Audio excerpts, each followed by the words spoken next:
Good morning, good afternoon, good evening, good night. Much around the world you are. Hello. Hi. Hello.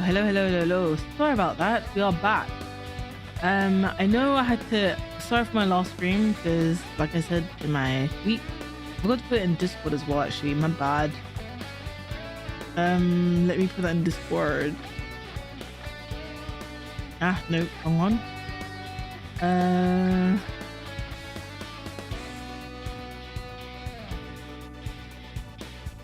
About the last stream, we are live. Hello, mods. And you guys there? Or you at work? Wonder. Let me check with them. We're gonna finish off ADHD. Oh, sure. That scared me a bit.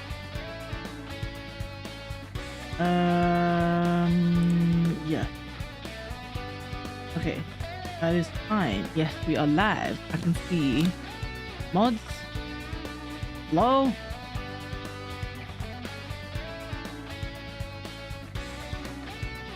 Okay, I think we're alright for now. But anyway, moving on.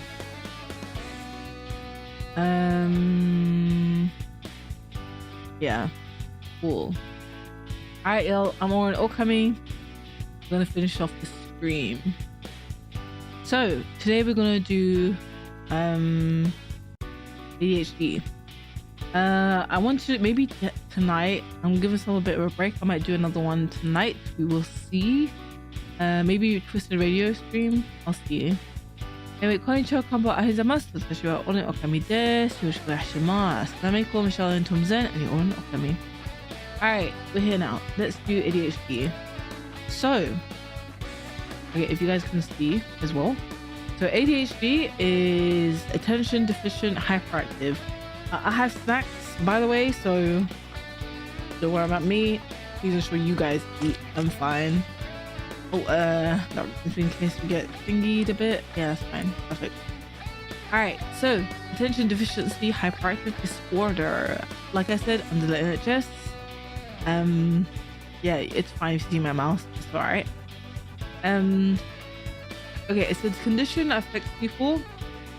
Oh, once we've done this, I might like use a few videos for this, and there's a few memes. Oh man, I love memes. When it comes to ADHD and memes, like memes are very therapeutic. I'm not gonna lie, they're very therapeutic. Oh yeah, I forgot Twitch people. Thank you very much for the 81 followers. Thank you, I really appreciate it. Thank you very much. So I can't believe it. I've got 20. No. How many we've got left? 19 left. I can't count. 19 left to 100. I can't believe it. Or am I not saying that right? Yeah, 91. Nope, I can't count. And then no, 90. No, 19. Yeah, 19. We're close to 100. I can't believe it on Twitch. My first time. Sooner or later, it'll happen. Anyway, moving on. So, it's a condition that affects people's behavior. People with ADHD can seem restless, may have trouble concentrating, and may act on impulse. So, intrusive thoughts can happen with ADHD. Okay, I know I used an American website that said diseases. ADHD isn't really like, okay, I think the term disease shouldn't be seen something as unclean. It's not. It's literally more of a condition. So be careful of wording. I know America, like the website I used before said disease, so I've literally removed that website because even my mods got a bit upset with the word. To use diseases as like ADHD or dyslexia, no, it's not. It's a condition. It's not a disease. Like it's a condition that like it's more common than people realize, and I think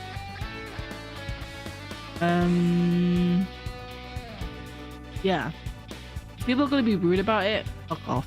That's what I'm gonna say. Anyway, I'm Oren Okami. I don't give a shit what people say, even though they comment and I read them majority of the time because I'm human. Anyway, well, off human. Anyway, moving on.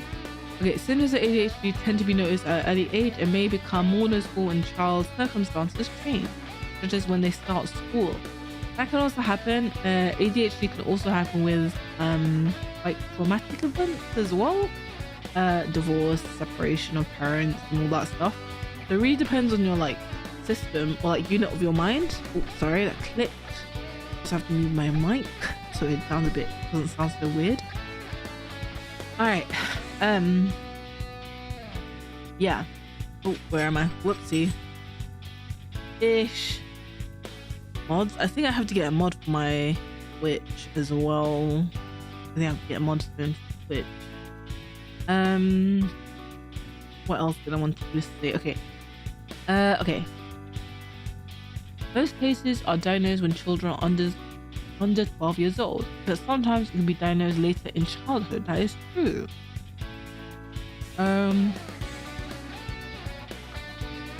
The symptoms of ADHD may improve with age, but adults who are diagnosed with the condition at a young age continue to experience similar. Yeah, so it smells like dyslexia. It doesn't ever go away, but the main thing is you can accept it and then work with it. So yeah, this is us working with it. Like I said, I haven't been be careful of self-diagnosis as well, because people can be like, oh yeah, I'm ADHD, I'm like, have you actually go and get yourself professional help, get yourself diagnosed, and then talk.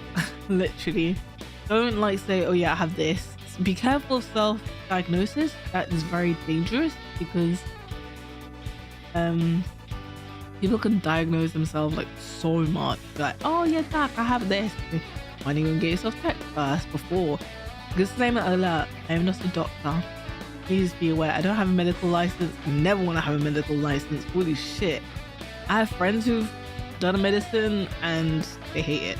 Now, from what their profession they want to do before to now, even some are international, some actually do enjoy it because they love it so much, and that's fine. If you love it, you love it. If you hate it, you hate it. You can't force someone to do it if they don't want to do it. I come from a culture where you either have to be a doctor, lawyer, engineer, dentist, what else? Status nows are it comes with you to the grave. That's BS. But anyway, moving on. Okay, people with ADHD, they're still human. They're still human. People who have got ADHD may also have additional problems such as sleep and anxiety disorder. There was a TikTok. I wonder if I could show it, but where is he? Oh, fish, I forgot. Okay, BRB, I forgot to log in. What's that? Let me just quickly log in, forgot to do that.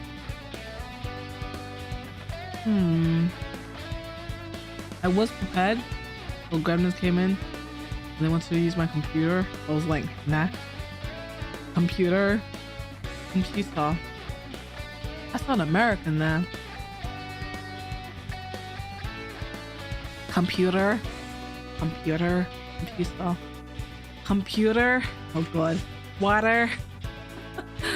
Alright, back to this. Okay, ignore that. Where's that guy? Wait, this one. Okay, this guy is hilarious. I love this guy. If it works. Okay, we'll do it from the beginning. Wait, let's do it from the beginning. Okay, wait, it goes really fast. Okay, 1 second. Okay, yeah. Be careful, the ending is hilarious.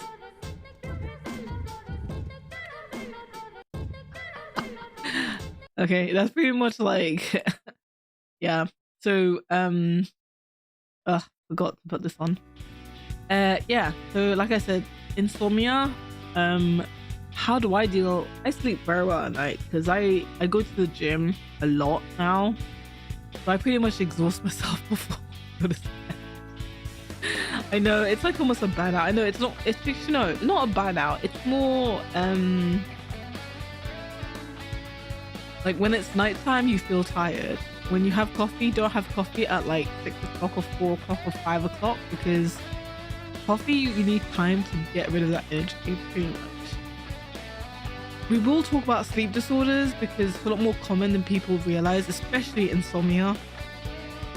And I know I love Twisted Wonderland and it sounds like dysomnia, like insomnia, but it's not.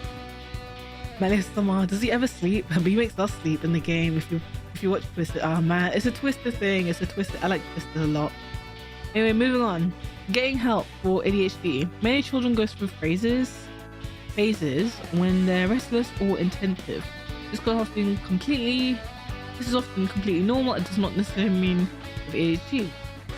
You should discuss a concern with okay, blah blah blah blah blah. Okay, yeah. So definitely go to your GP or doctor. Yes, that is true. You should. 100%. I agree with that. Okay, what are the causes? So it's like what came first, the chicken or the egg? With ADHD, it's a lot more interesting.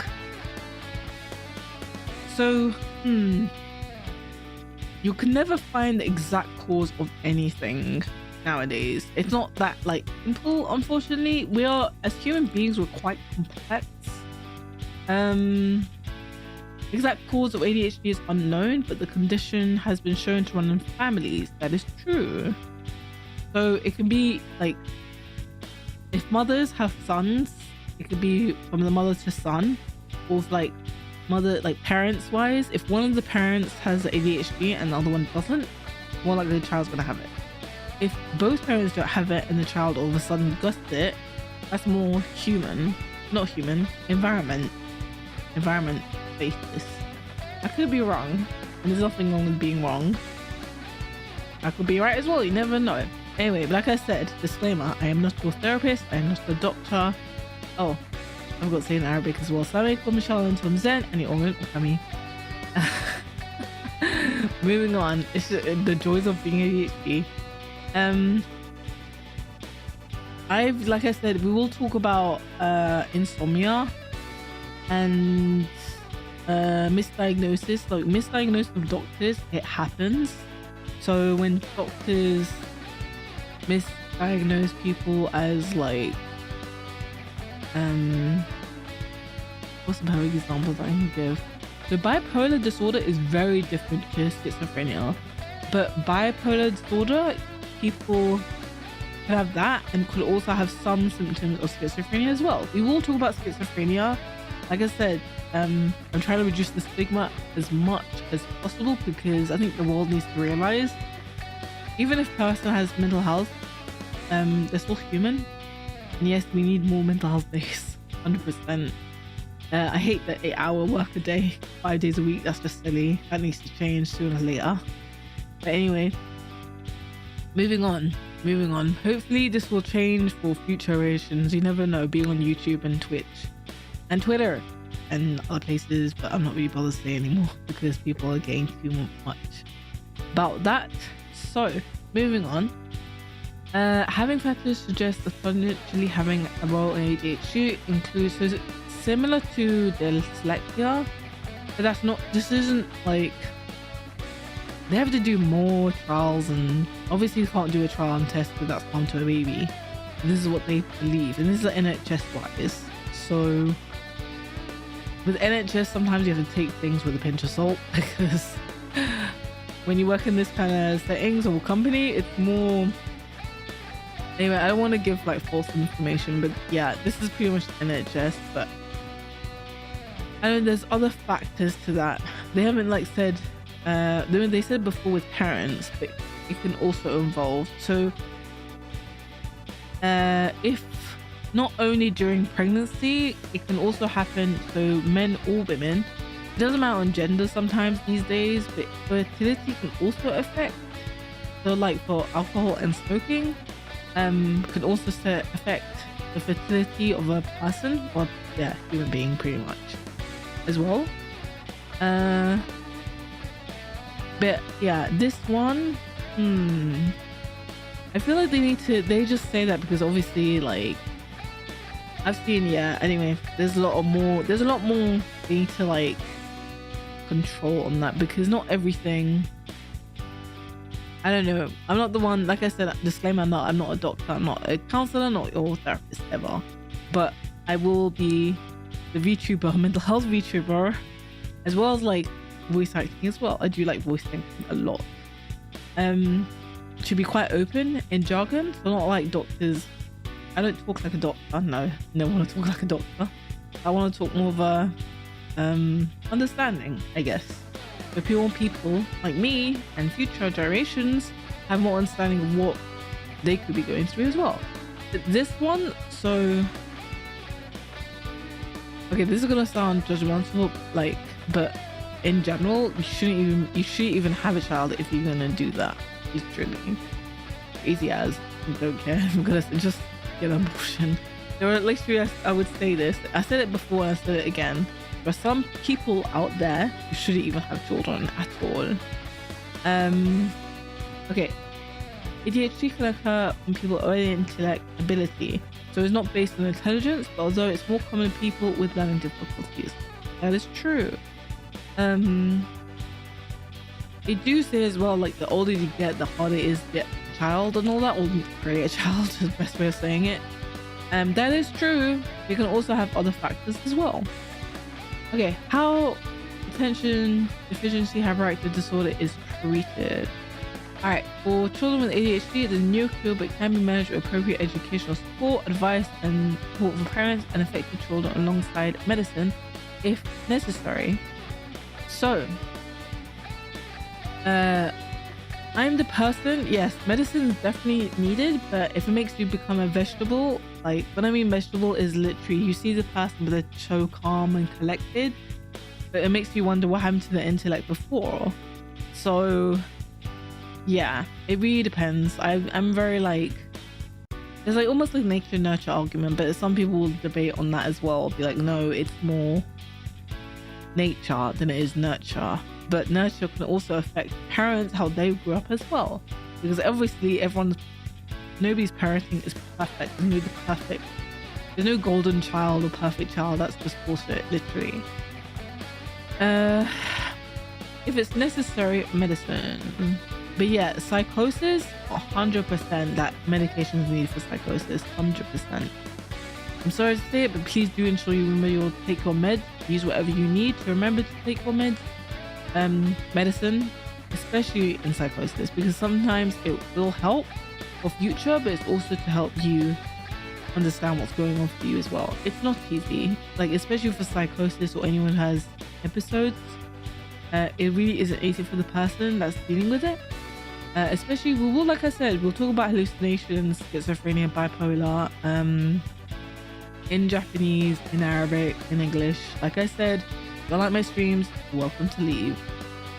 Okay, moving on. For adults with ADHD, medicine is often the first treatment. Sometimes medicine is the short term, so it can be helpful for like anyone. Like I said, psychosis is very important for medicine, 100%. That is so important, medicine for psychosis. So psychosis is literally when someone's having a hallucination, and like sometimes some people be like, I see a black dog, and you can't see it but they can, so you'll be like, okay, there's a black dog, and you literally just have to validate what they're going through, because obviously they can see it, you can't see it, they can. This is what they're going through from their experience. Okay, next, CBT and psychological therapies. CBT can help, it really depends on the person. So I like my privacy, but like I said, CBT has helped me. Like I said, it depends on the person. Honestly, it really depends on the person. If it helps them, great. If it doesn't, or if they feel like it doesn't work for them, that's fine. Try something else. I'm sure there's millions of therapies now that they have to understand what will help them. Okay, next, living with attention deficiency hyperactive disorder. Parents of children with ADHD. Looking after a child with ADHD can be challenging. It is. It ain't easy, but it's possible. And children need to know, or like even adults now, if you have ADHD, you are loved. You're awesome. Yeah. Anyway, I'm gonna just not stop saying it, because I think people just need to realize, like, even if you have any form of condition, you're still human. That's all that should matter. If everyone hugs, but online hug, no physical hugging physically, because that would be kind of weird. Moving on. Okay, it's important to remember that they cannot help their behavior. That is true. That is true, but if it involves indecency, yeah, they're obviously going to do that.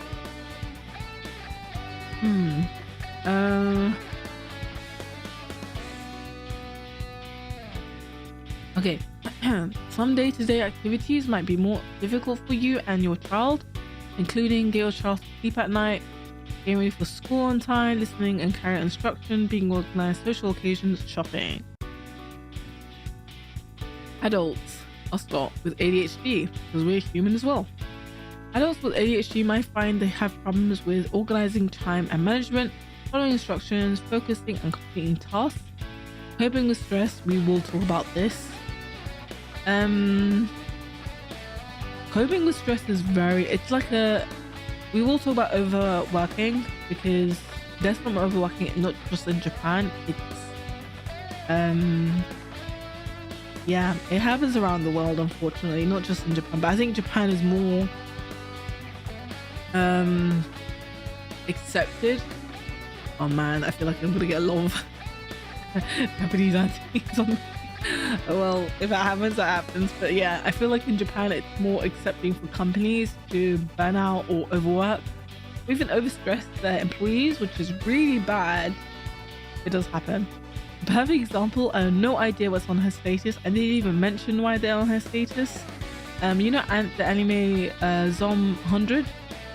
I could just say that I can't obviously play the song because of copyright and all that shit. Moving on. Feeling restless or impaired, impulsiveness and risk taking. Yeah, that is very true. A form of this impulsiveness and risk taking can be gambling as well, like addiction. We will talk about addictions because for educational purposes as well. There are some I will talk about in the future for over 18, obviously, and I will legally make it over 18 because as much as I love you guys like subscribers, and I think you guys are awesome on the support you're giving me, which I really appreciate so much. But there are some stuff I will legally realize the emphasis on my terms legally that I will talk about for educational purpose. If there are any minors here, you have to be gone, seriously. We will talk about the most common for addiction is porn addiction. We will talk about it, and I come from a culture where like if you actually want to stop, you can, and there are ways of making it. Sometimes you have to do a real huge effect on that, but it's huge. So it's almost like when people smoke and they're like, oh, I can't stop smoking. Have you tried stop smoking? Then because it can happen, and once you stop, never go back to it again. And yes, I'm aware there's some VTubers who do smoke quite openly even while streaming, and I'm aware there's some, like, I won't say what culture they're from because it's kind of obvious, and there's some cultures as well that do drink quite openly. I even think she said as well she had like 5 bottles at once of beer, and I was like, holy shit. As it is, she by herself or she got someone near her for her to drink loads of water? Because damn, that's gonna make you very dehydrated. But anyway, moving on. Some adults may also have issues with relationship or social interaction. That is true. Like I said before, with social anxiety. Right. Sometimes I might pause because I need to take a bit of a snack break. Alright. Oh, this was done on Christmas Eve. Lovely. But almost 2 years ago. But that's fine. 2 years isn't that bad, but I think for like, they need to update it a bit more often. Website wise. Anyway. Oh. Wait. BRB, I'm just gonna get some water. Be right back.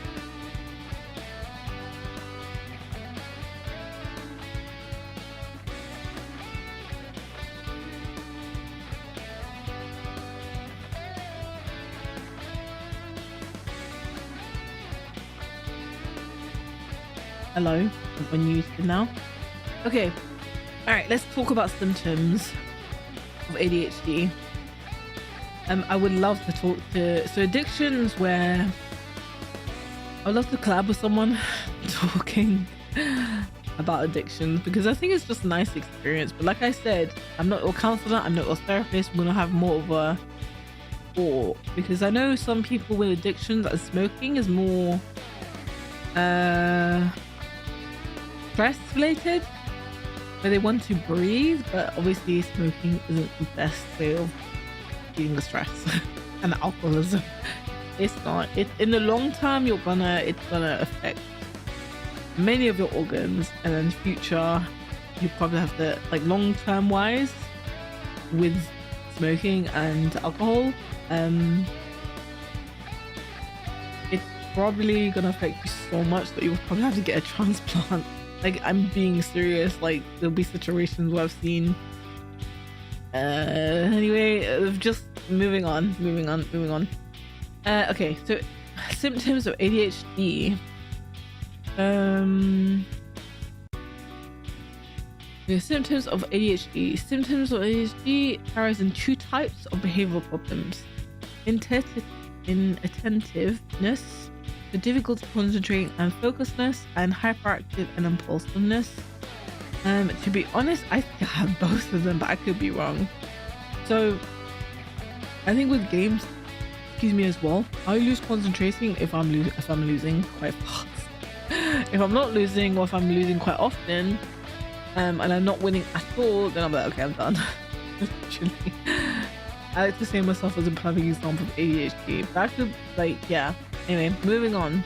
Many people with ADHD have problems that fall into both these categories, yeah, but it's not always the case. Yep, pretty much what I'm saying right now. Example, 2 to 3 in 10 doesn't make sense. It's either 2 or 3 in 10 people. Well, moving on. With the condition, have problems with concentrating, focusing, but not with hyperactivity and impulsiveness. Impulsiveness is literally like, you know, Black Fridays, where people just buy shit that they don't need and they still buy it, and it's like, okay, are you seriously gonna buy that? You buy my plushies when it comes out because it'll remind you of me. That's a good purchase, actually. Hey, I gave myself a good advertisement in the future.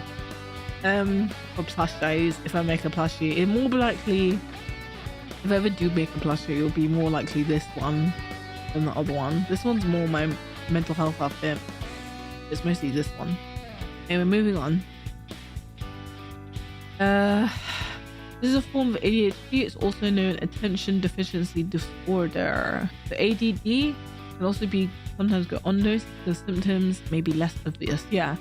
Unfortunately, like I said, people who are undiagnosed are the dangerous ones because they can hide it so well. Okay, I think that's bullshit. Yeah, we have actually, I don't know, we, like, as boys, it's true. I don't know. I think, to me, I think both are just as, like, some boys will hide it because they want to seem as different or, like, weird. Back then, that's for sure, actually, not gonna lie. But girls are more likely to have symptoms of intentiveness and are less likely to show disruptive behavior that makes ADHD symptoms more obvious. This means girls who have ADHD may always be diagnosed. That is true. Like I said, I'm very gender fluid as well, but I think both genders, it really doesn't really matter on gender. I think both are just, yeah, it could mean the whole world's ADHD, maybe. Who knows? Who knows? Moving on. Okay, symptoms in children and teenagers. So symptoms of ADHD in children and teenagers are well defined and are usually unnoticeable before the age of 6. They occur in more than one situation, such as home and school. Children may have symptoms of both intentiveness and hyperactivity and impulsiveness, or they may have symptoms of just one of these type of behavior. A perfect example of, like, dealing with ADHD is mostly the joker in the classroom. Yeah, I was pretty secondary school I was the quiet, dangerous kid, and primary school I was the joker. Yeah, I was pretty much the joker, literally. Why so serious? It is true. Moving on, intentiveness, difficulty concentrating and focusing. So the main sign of intentiveness are having a short attention span and easy distraction, making careless mistakes, for example, in schoolwork. To be honest, easily distractingness isn't just ADHD, it can also happen with dyslexia as well. Making careless mistakes, for example, school or work, what will be classified as a careless mistake? A typo? Is that a careless mistake? Anyway, moving on. Appearing forgetful or losing things. Yeah, sometimes I'm always the one to find stuff that people have put somewhere, and I'm like, okay, where is it? Here it is, I found it for you. Being unable to stick to tasks that are tedious or time consuming. Yeah. It's funny with the NHS because they don't have a voiceover, which is kind of sad in a way. It should, for like hearing impairment. But anyway, moving on. Appearing to be unable to listen or carry out instructions, constantly changing activity or tasks, having difficulty organizing tasks. That's true. Okay, so hyperactivity and impulsiveness. So, what's that? Daily Dose or something, I forgot the name. And they have impulsiveness where they just run into a McDonald's and then the week later you see the guy getting smacked with a milkshake. It's hilarious. You don't do that. If someone's literally, be nice to the workers, man. I know you have impulsive thoughts. Even the guy was like, oh shit, they got smacked. Let me see if I can find it. One sec. Actually, it's really funny. Actually, no, just in case. I'll do it at the end if I can find it. Being unable to sit still, especially in calm or quiet surroundings. That is true. Fidgeting. So,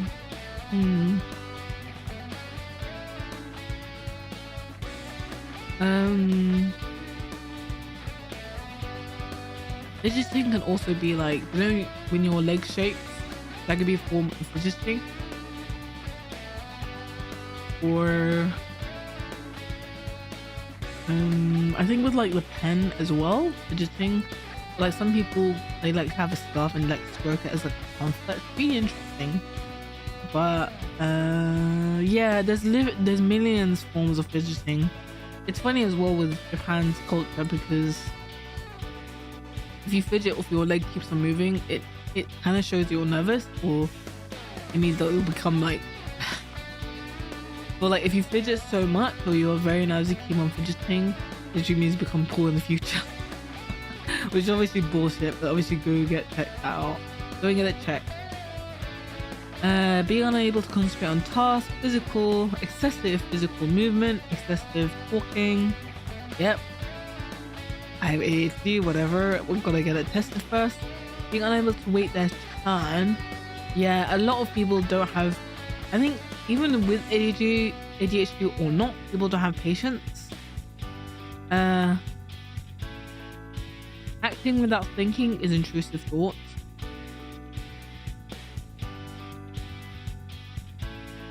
Interrupting conversations, yeah. I've had that a lot with me.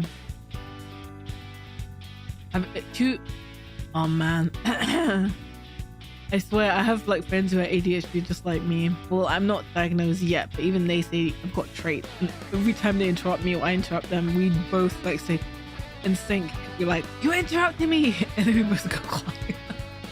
Stop interrupting. They both go quiet and we're like, okay, let's carry on. Little no sense of danger. Yeah, that's bullshit.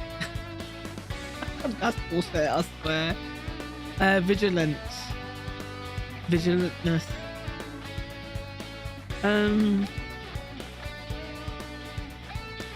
Yeah, I learned martial arts for a long time. Still do, kind of.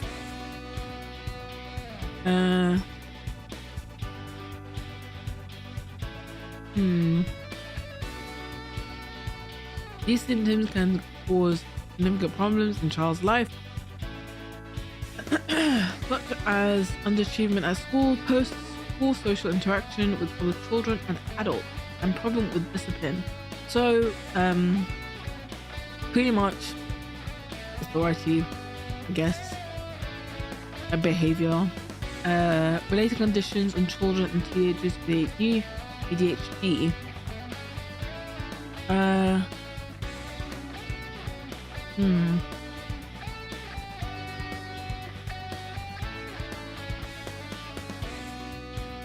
So anxiety disorders, which can cause your child to worry and be nervous much of the time, also cause physical symptoms such as rapid heart rate, sweating, dizziness. Yeah, very common.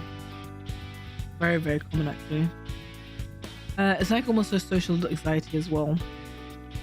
Oppositional deficient disorder, defined by negative and destructive behavior, particularly towards authoritative figures such as parents and teachers.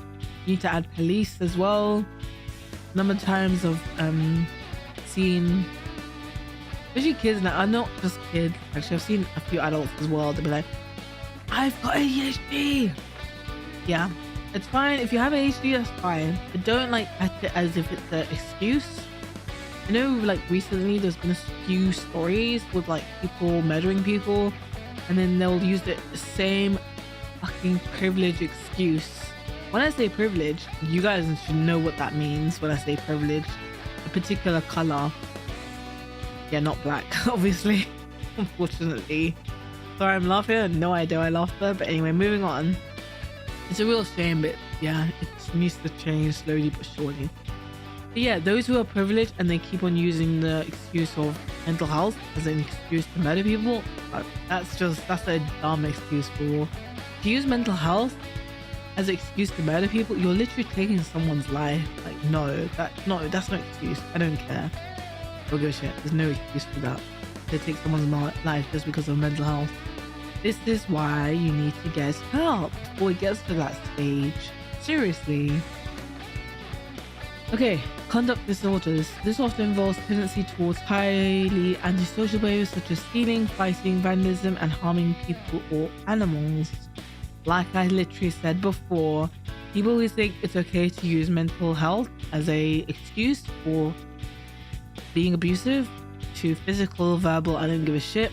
Nope, that's no excuse. I don't give a shit. I know, I think I might have said it before.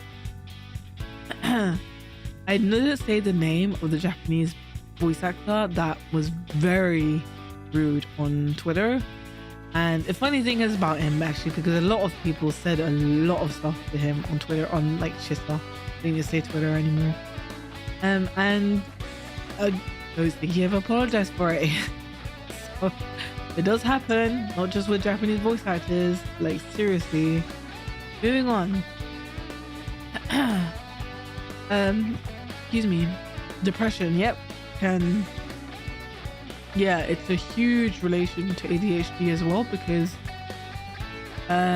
sometimes with hyper fixation of like energy, it could be really high and then all of a sudden be really low. Okay, when I mean energy, it can also not just depression. Bipolar is very different to ADHD, but it's kind of similar in a way. Like, I'm not gonna lie, I have friends who are bipolar, and I have friends with ADHD, and they get along so well. It's just so, I get along with all of them. I think it's nice as well. Bipolar peeps, you guys are freaking awesome. You're still human at the end of the day. Okay, sleeping problems. We will talk about sleep problems in a stream soon. As to when, I am not sure. Maybe when I've got insomnia. I feel my insomnia is not that bad. I had really bad insomnia once upon a time. I think with stages in life, people deal with stuff a lot different to others. But like I said, we will talk about sleep problems like insomnia and other stuff as well. ADHD can be a form of sleep problem. There are many ways that people can help them sleep at night. Obviously, not have your phone, being in a dark room, not have your phone near you, or like some people, as some of my friends would like to do, they like to have a phone lock. So it literally means they friends knows their code, but they don't. So when they try to use it at night, they can't use it. A few of my roommates have actually done that. It's kind of useful. I know their codes, even as much as they try to like, give me the code, give me the code. I'm like, no, give me the code now. And I'm like, do you want me to crush you? When I mean crush, I literally mean sit on them. And sometimes, my roommates are weird. Anyway, my roommates are weird. As much as I love and hate them, sometimes they're weird. But one day it will move and they know that. So anyway, it will happen. Future. Autistic spectrum disorder. This affects social interaction, communication, interest, and behavior. Autistic, we will talk about autism. Autism is very common. I think this depends on like severity as well. You can be like the only kid in the playground to play by yourself, and it's almost like, okay, or like people who are autistic are actually really friendly to animals and people. They're very nice, but obviously when they get very horrible people coming up to them, just run. I tell you, that's all I want. Because they will sit on you. Nothing wrong with that. Anyway, moving on. Dyspraxia, what we spoke about before in my last stream. Condition affects people physical coordination, but we can still drive. Epilepsy. Okay, epilepsy does affect people, and the only worry about epileptic people, they're still human. It does worry me sometimes when they're alone, and you can clearly see they have a badge, or like those Leonards, I think it's called Lion. It's the thing that you have. I don't have an ID. I don't need one of you. You guys can see my name. Condition affects the brain and causes repeat fit or seizures. Epilepsy can also happen in animals as well. Yeah, epilepsy is very common. There are ways of treating epilepsy, even with animals. Like you can see it with cats and dogs, it can affect them. Sometimes people say it does help as they get older. The epilepsy may change or get a bit better, but it really depends on the person and genetic wise. Epilepsy is a condition. They want to live just like any of us, want to have a normal life, or they want to see it as them being normal. They are normal, they are, but unfortunately if they're in a situation, like I'm not gonna lie, I had a friend who was epileptic and I would literally tell her, I was literally like, okay, and she likes her independence. She likes to be alone sometimes. But obviously the situation with an epileptic fit, they can bite the tongue and it's very dangerous. So it's like vice versa. I know you want your independency, but with epilepsy as well, medicine is so important for epilepsy because it's almost like talking about what's the other one? Oh yeah, Tourette's. We will talk about Tourette's as well. And like tics, involuntary noises and movement with tics. Tourette's syndrome is very common. I don't know how people, and this is gonna sound horrible, but I've seen people act extremely well for how a person is dealing with Tourette's, and I've seen people who really have it and some people who've like they will act it with like someone who has Tourette's. So obviously don't do that, because yeah, try to act like you have Tourette's but you don't. I don't know how people think it's okay to do that. Makes you wonder about consciousness. Yeah, everyone has conscience, but some people like to ignore it, I guess. Anyway, moving on. So we will talk about Tourette's syndrome, like involuntary noises and tics. Learning difficulties, dyslexia. We will talk about that. We spoke about that actually last stream, but I think there needs to be more in depth in it, but we'll see in the future. Symptoms in adults. In adults, the symptoms of ADHD are more difficult to find. Excuse me. This is largely due to the lack of research into adults with ADHD. Yeah, a few years ago, it's similar. We all yeah, like I said, I would love to collab with people who have survived cancer, which is pretty amazing. Oh my god, it's so remarkable, like fantastic that they survived from cancer. I know there is a VTuber on Twitter, and yeah, and the worst of it, I've actually seen that people thought that she was faking it. I was like, how the... that's just weird. The fact that people thought that she was faking it. Cancer's not fakeable, that's the thing. Like literally, she doesn't have to show you anything, it's her choice. If she says that she has this is what she has. And if anyone, like, be careful if you fake stuff on like saying cancer and all that, be careful, because, and I'm saying it from a point of view where people have tried to fake it with me and I'm like, are you being serious? Okay, let's take you to the chemo. As soon as we got there, and they said, I'm really sorry, I don't actually have this. And I'm like, okay, bye. You're not my friend anymore. What the fuck? That's so weird. People are weird.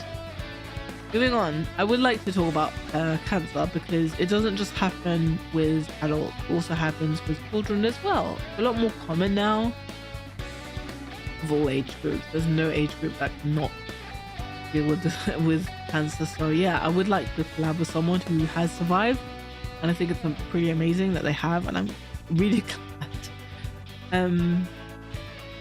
Obviously I can't collab with a child, but then yeah, there are some children as well that have survived, which is amazing, which I'm so glad and thankful for. Yeah, so yeah, like I said, research is so important. Once upon a time I wanted to do research in PhD, but I was like, nah, it's too, I think PhD, am I not, wait, no, it's definitely PhD. Am I saying it wrong? PhD. Yeah, PhD. Yeah, no, I'm right. Okay. Why was I thinking it was something else? That's so weird. Anyway, moving on. Okay, ADHD is a developmental disorder. Believe it cannot develop in adults without first appearing in childhood. The symptoms of ADHD in children and teenagers often continue into adulthood. That is true. That is very true, actually. In a way which attentiveness, hyperactivity, and impulsiveness affect adults that can be very different from the way they affect children. I'm sorry, that's kind of obvious. It's almost like a duh moment. You don't say.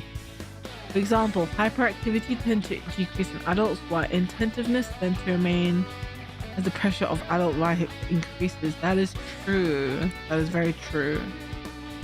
Adult symptoms of ADHD also tend to be far more subtle than childhood symptoms. Yes, that is very true. There are some medical conditions. I would love to talk to a few YouTubers that experienced it as well in the future. But we'll see, collabing. I know there's one big shot YouTuber, I forgot her name. And I forgot the condition that she was dealing with. Sorry. I know there's one that's like a zebra, and it's like almost like a double jointed, but not really double jointed. That makes sense. I forgot the name for that, but I will, if you guys do tweet to me about medical conditions, I would love to go through them. Moving on, I'll say in a jargon that's understandable for you guys. If you don't understand it, let me know and I'll change it a bit more. Okay, carelessness and lack of attention to detail.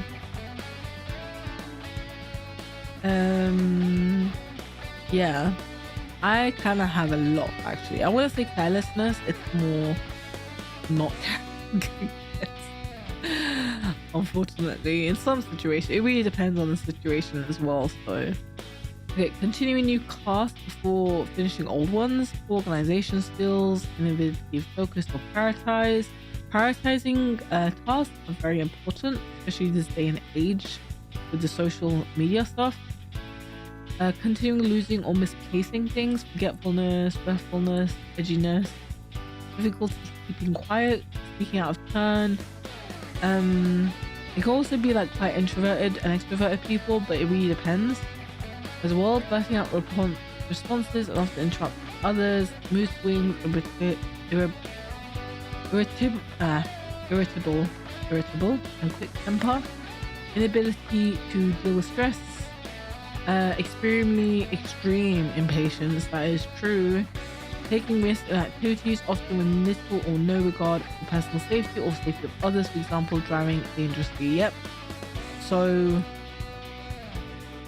I think there was like a situation with Land Rovers, a particular model of a car, where people did drive very dangerously and pretty much killed the passenger, not the driver. The driver survived, but the passenger's family wanted to sue them, but they got away with it. And yes, it does happen even in the UK.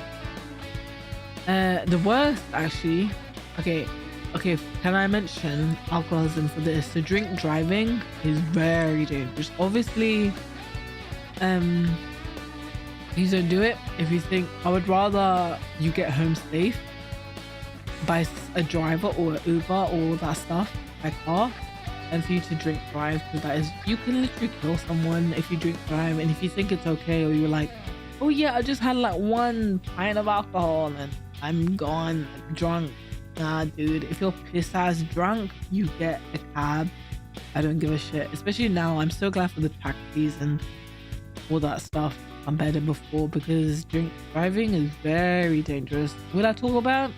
Don't need to, and obvious why.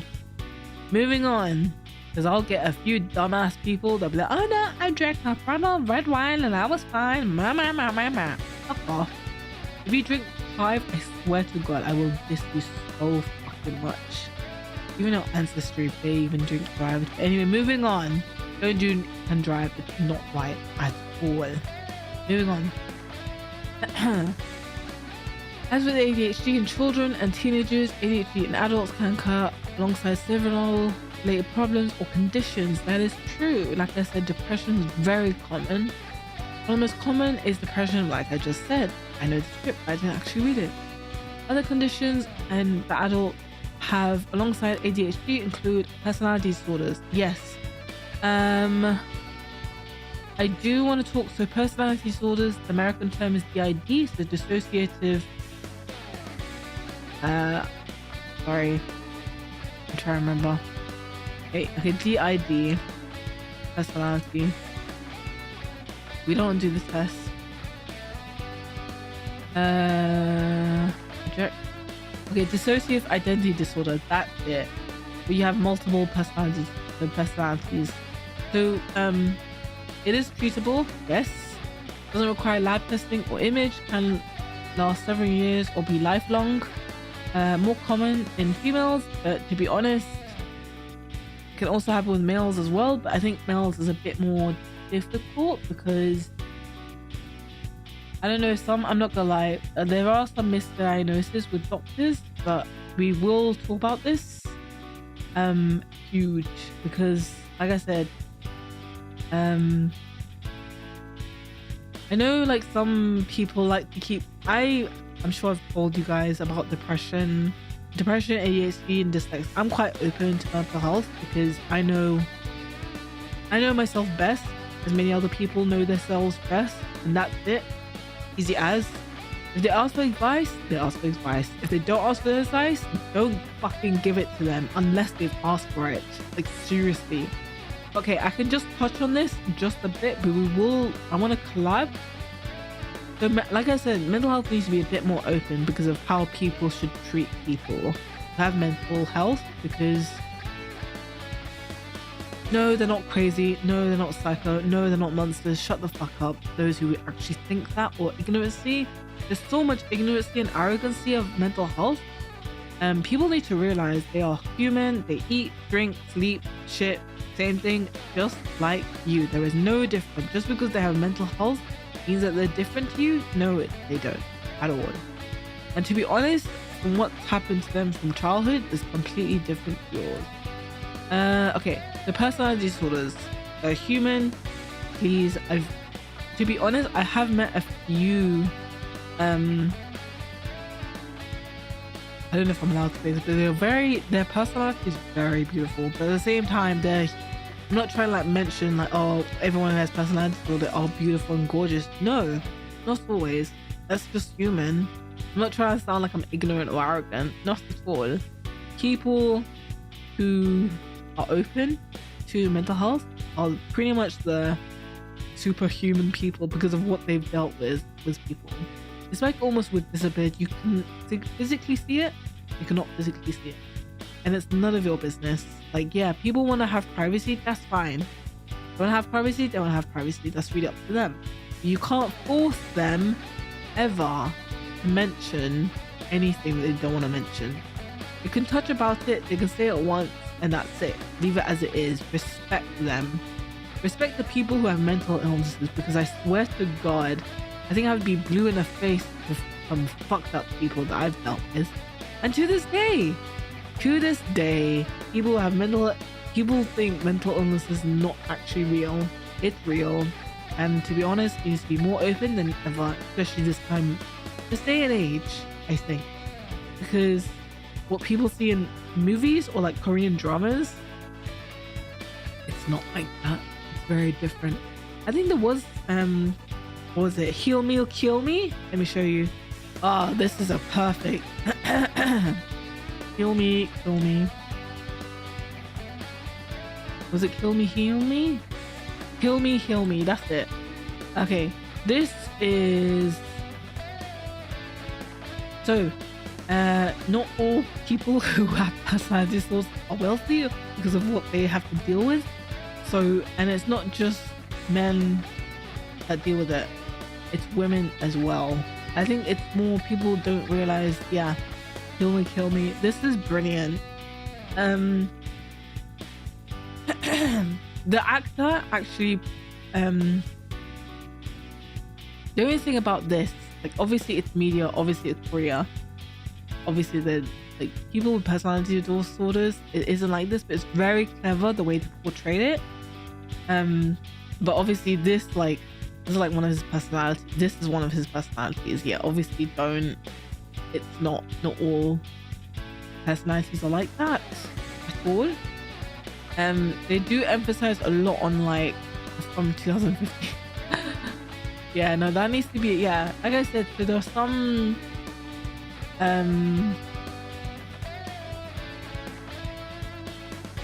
yeah, so there's some, like, I don't know, there's some parts of this that I agree with, and there's some that are just really bad.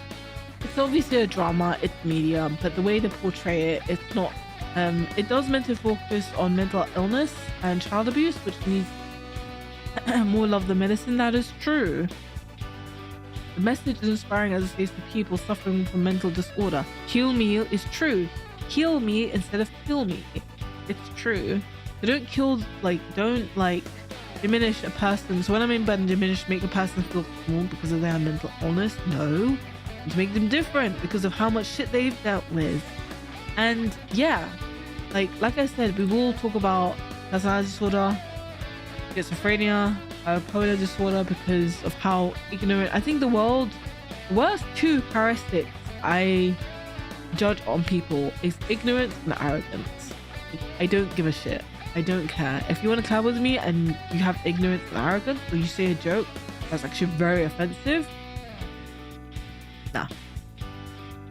You can say a joke, that's fine if you know me. But if I don't know you that well and you say a very offensive joke, I know some people who have ADHD and they will say jokes, and that's fine. I know you, you know me. If you don't know me that well and you say a joke and you're saying that I'm sensitive, nah, dude, you need to get yourself checked for that joke, and that's it. Easy as. Alright, but like I said, so personality disorders, yeah, I didn't realize it was this kind of fact, actually. Yeah, I've watched this quite a lot, but it's almost like saying heal me instead of kill me. But unfortunately, like I said, it can okay,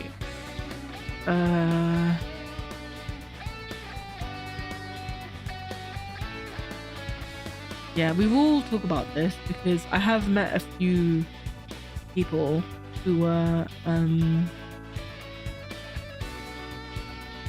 so like, okay, it's funny as well because I actually also, what can I say that won't sound doxing myself. So I've worked with people who have personality disorder and they want to become helpers. And when I asked other people, they were like, oh yeah, she's so weird. And you guys don't even fucking know her. Like, seriously, you don't actually know her at all. To be honest, she's very human and very normal. To me, she seemed like normal. But obviously, when you get to know them and you meet the other personalities as well, they're very human. I think pretty much all of them. And the reason why mostly, okay, I'm gonna seem like I'm being arrogant and ignorant. I'm not. But the reason why, because of how much abuse they've dealt with, holy shit, the whole body wants to protect them. So the body remembers what they've been through, so personality will come in to take over and be like, okay, this is what they did. This is personality. But yeah, like I said, there are some mental health.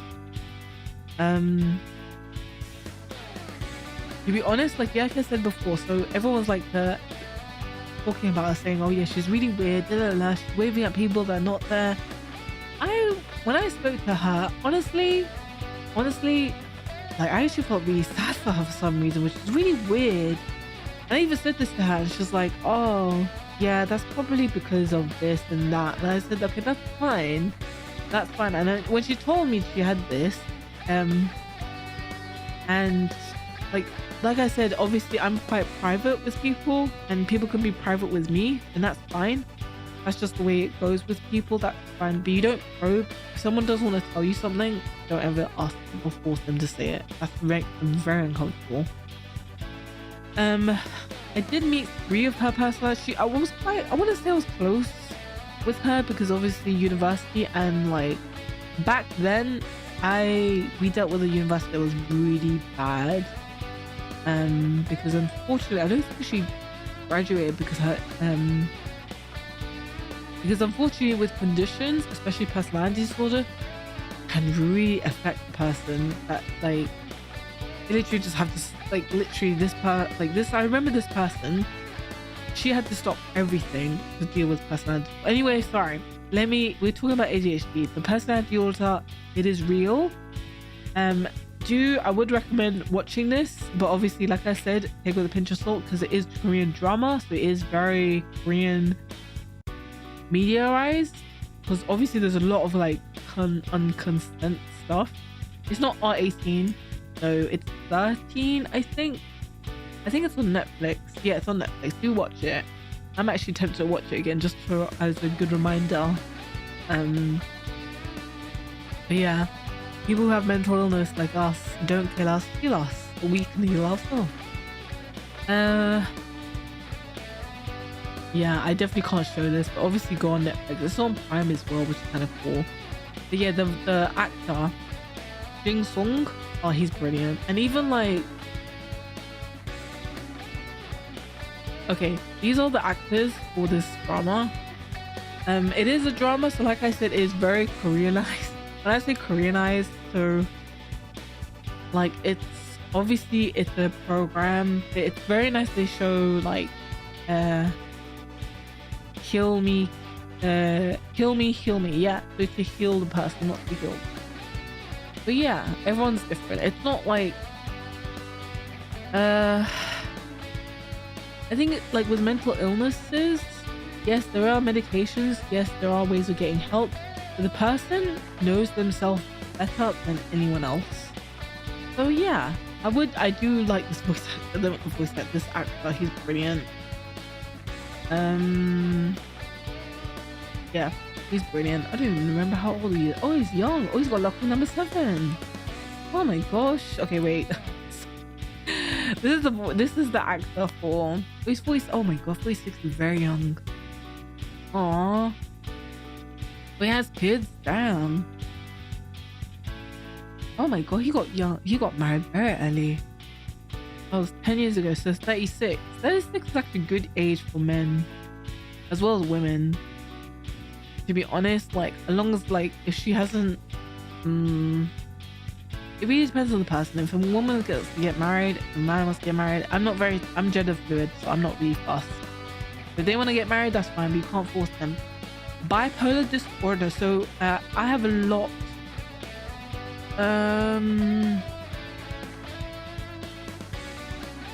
I do have friends who have bipolar disorder, and I do have relatives as well. A condition affecting your mood which can swing from one extreme to another. Yes, and yes, there are ways of helping with bipolar disorder. There are some YouTubers who I think they touched upon it and that was it. But like I said before, be nice to these people because they are freaking, the amount of shit they've dealt with from an extremely young age. And yeah, it can affect them. I am open to mental health. I am open like for depression. I'm the most common for depression, but thankfully for me, it only creeps in when something really bad happens, or like relatives are really horrible. So like during Christmas, yeah, I think depression just increases. But at the same time, it's like, imagine if you had like real life trolls. Like, so this is why when I deal with trolls or like comments that are really horrible and rude, I will time you out. If you keep on spamming it, I will ban you, all my mods as well. I do have a mod who's around, so and thankfully they've helped me a lot with this. So The bipolar disorder. Yep, there's a few YouTubers who, like I said, touch up on it. That's it. And they're human. Send them love, send them good hearts. Like I said, this is why my chat box are like hearts, and it's got that's the echocardiogram, the rhythm of your heart. Rhythm of your heart. I can't sing. But anyway, moving on. So bipolar disorder, we will talk about it in a stream. Obsessive compulsive disorder, a condition that causes obsessive thoughts and compulsive behavior. Yeah, OCD. We will talk about this because it's not just hand washing. There are loads of stuff where people like switch the lights on and off before they leave like 20 times or 50 times. Yeah, like I said, we will talk about that. Okay, behavioral problems associated with ADHD can also cause problems such as difficulties with relationship and social interaction. Yes, that is true. To be honest, like so yeah, like I said, this is very Koreanized, so obviously take it with a pinch of salt, because it does show some, and I think at the end they said as well, like if you're dealing with, in Korea for Koreans, they're also international, if you're dealing with personality disorder, please go and get yourself help. It's better you get yourself help in the long term. I mean long term. For those who like for those who want short term, that's fine. If you want short term, that's fine. Short term, I'm not here to judge you. If you want long term effect, because long term is better for future, because like I said before, people who have mental illnesses, they do have families. Yes, they do. And yes, of course, you can also have with as well with both parents that have mental illnesses. Obviously, when it comes to situations and that stuff, it really depends on the parents, because sometimes with like mental health, it shouldn't be seen as like something frowned upon to this day and age. It shouldn't. Unfortunately, arrogant, ignorant people, because as soon as you say or someone knows that you'll have a mental illness, they'll be like, oh, they're not marriageable. Who the fuck do you think you are to say that? Seriously. Yeah, this is why I'm so used to dealing with trolls now. I've got relatives who are the biggest form of trolls. real life relatives who have no, I don't know, it's not even just the Arab side. I also have with Japanese as well. They have no filter. Literally, if they have filter, they'll say it behind our back, which is even worse. But anyway, that's for another stream. Okay, cause of ADHD. So we'll go causes, diagnosis, treatment, living with personality disorder. We will talk about this yeah, in another stream. I want to talk about bipolar and a few other ones as well. Just I think like I think next week I might take a break. I want to play games, and then we'll go back the week after. We'll go back to the new year. So I think during the new year I will talk about labs. Yeah. Anyway, moving on. Exact cause of attention deficient hyperactive disorder, ADHD, is not fully understood. The combination of factors is thought to be responsible. Genetics. Yeah. So like the nature nurture argument always gonna come up. ADHD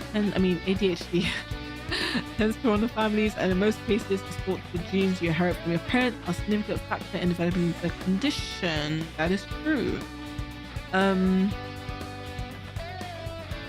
Bipolar and personality disorder isn't, it's more, to me, I could be wrong when I talk to someone, it's more environment than nature.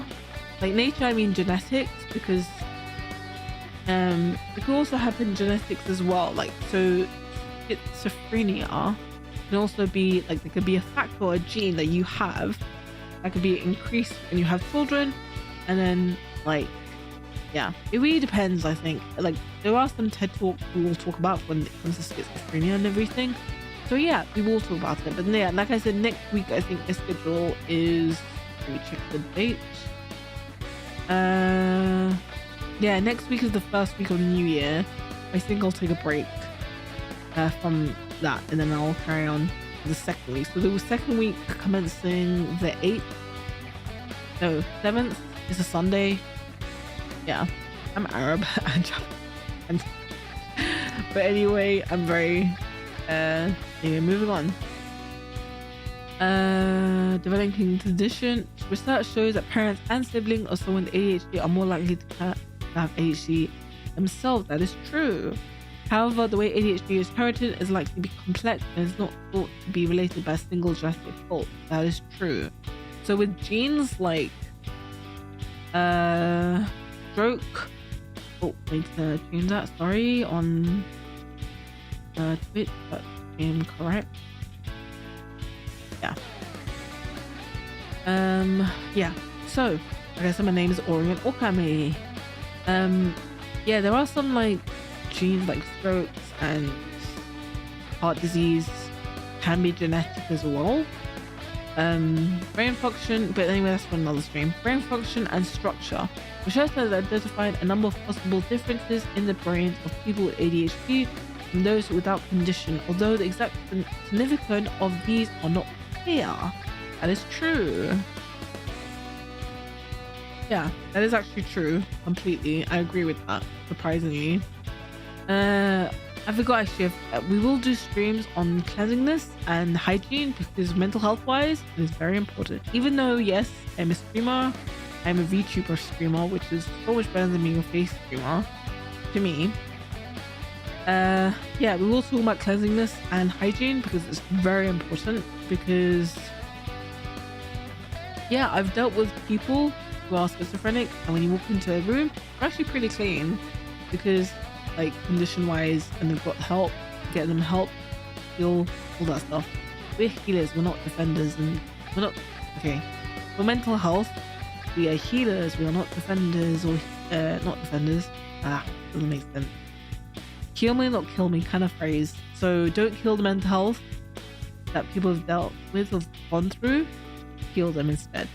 So get help. I think more often, like I said, the dangerous people are those who have not been diagnosed. And we will talk about narcissism because people have been messaging me saying, oh, it's men more likely than women. Not always. It really depends. I think I've dealt with all kinds. Like, I don't want to seem like I'm being equal on like genders. Not really. Sometimes there are some genders that are a lot more knowledgeable than others.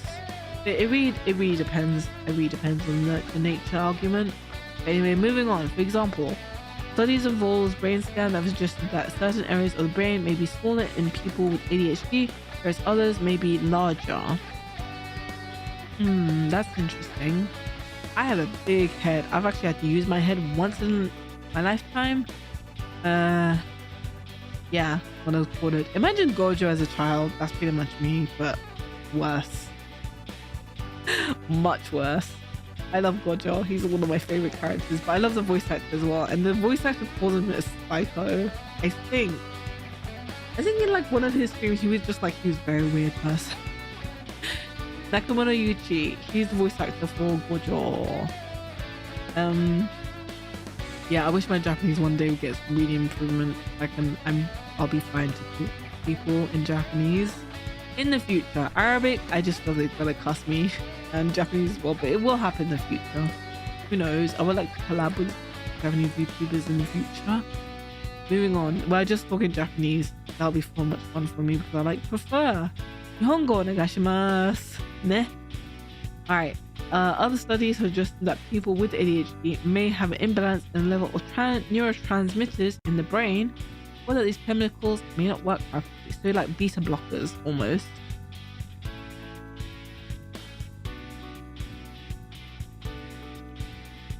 Oh, okay. Groups at risk. Certain people believed more at risk of ADHD include people. Okay, so that was new. The prematurely literally means your birth weight when you're born. You're literally out of the uterus. before the 37th week of pregnancy with a low birth weight. Epilepsy, brain damage has happened either in the womb or severe head injury later in life. That's pretty much car accidents, mostly. Alright, moving on. Diagnosis.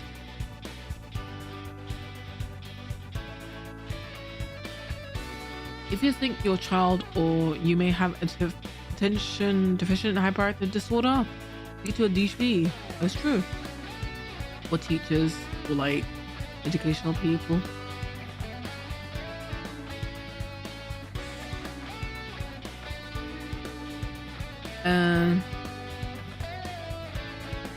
Okay, symptoms. It is freezing cold. Okay, give me 1 second. I just have to quickly close the blinds. It's not very dark. Didn't realize.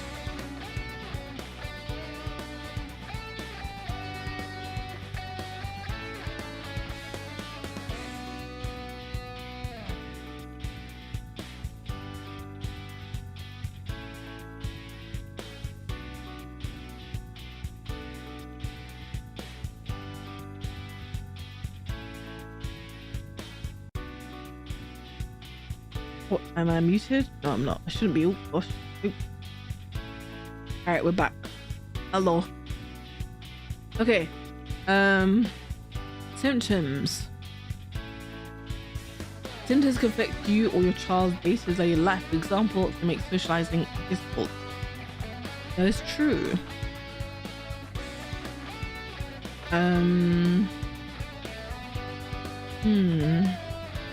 Okay, yeah. If there have been recent events in your family, what doesn't make sense? Your doesn't make sense. Excuse me.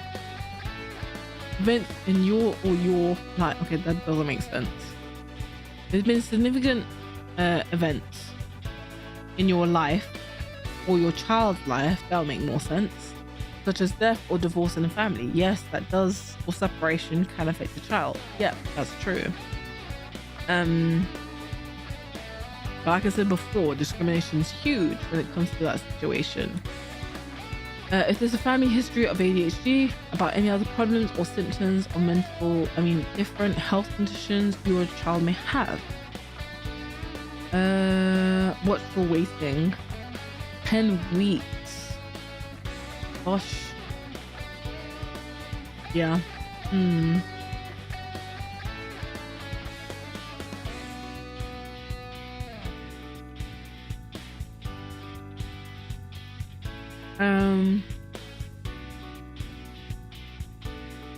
me 1 second, I'm just checking something.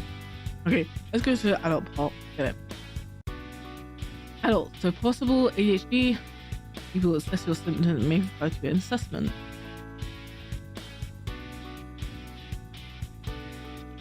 Excuse me. Okay. If you're not diagnosed with ADHD as a child, your symptoms began during childhood and have been ongoing since. Your symptoms cannot be explained by mental health condition. Symptoms significantly affect your day-to-day life. For example, if you're underachieving at work or find intimate relations difficult. That is true. I think with the intimate relationship, like, so obviously no minors. Yeah, I think people obviously need to go lower, not faster. As like people say, friends with benefits. Nah, nope. That's just my opinion. But anyway, moving on. If you prefer to specialist for the ADHD as a child or young person, your symptoms are now causing moderate or severe functional impairment. Yeah.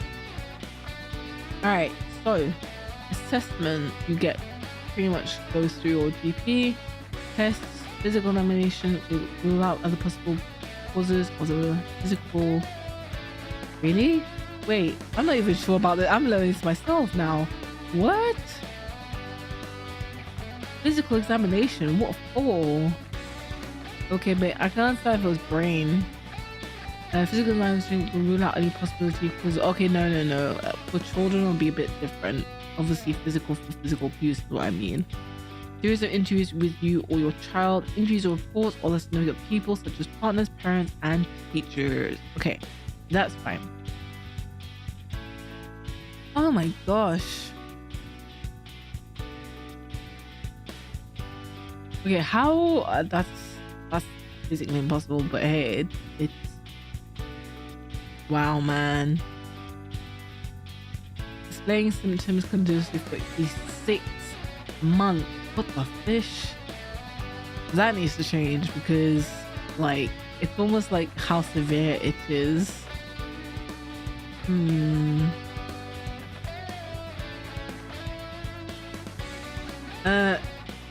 Okay, to rule out the possibility that the behavior is just a reaction to certain teachers or parental control. Or events, life events can happen as well. Symptoms that make their lives considerably more difficult on a social, academic, or vocational level. Symptoms that are not just part of a developmental disorder or difficult phase are not better accounted for or by other conditions. That is true.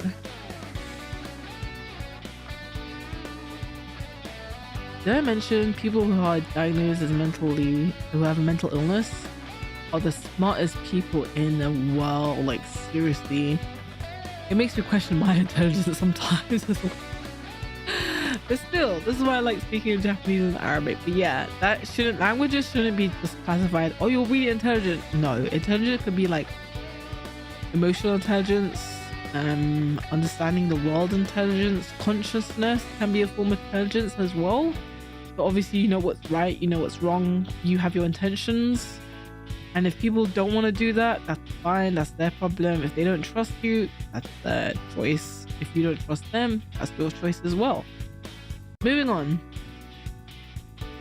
Okay, some cases, adult may be diagnosed with ADHD if they have 5 or more symptoms of intentiveness or 5 or more hyperactiveness or impulsiveness. This is in diagnostic criteria for children with ADHD.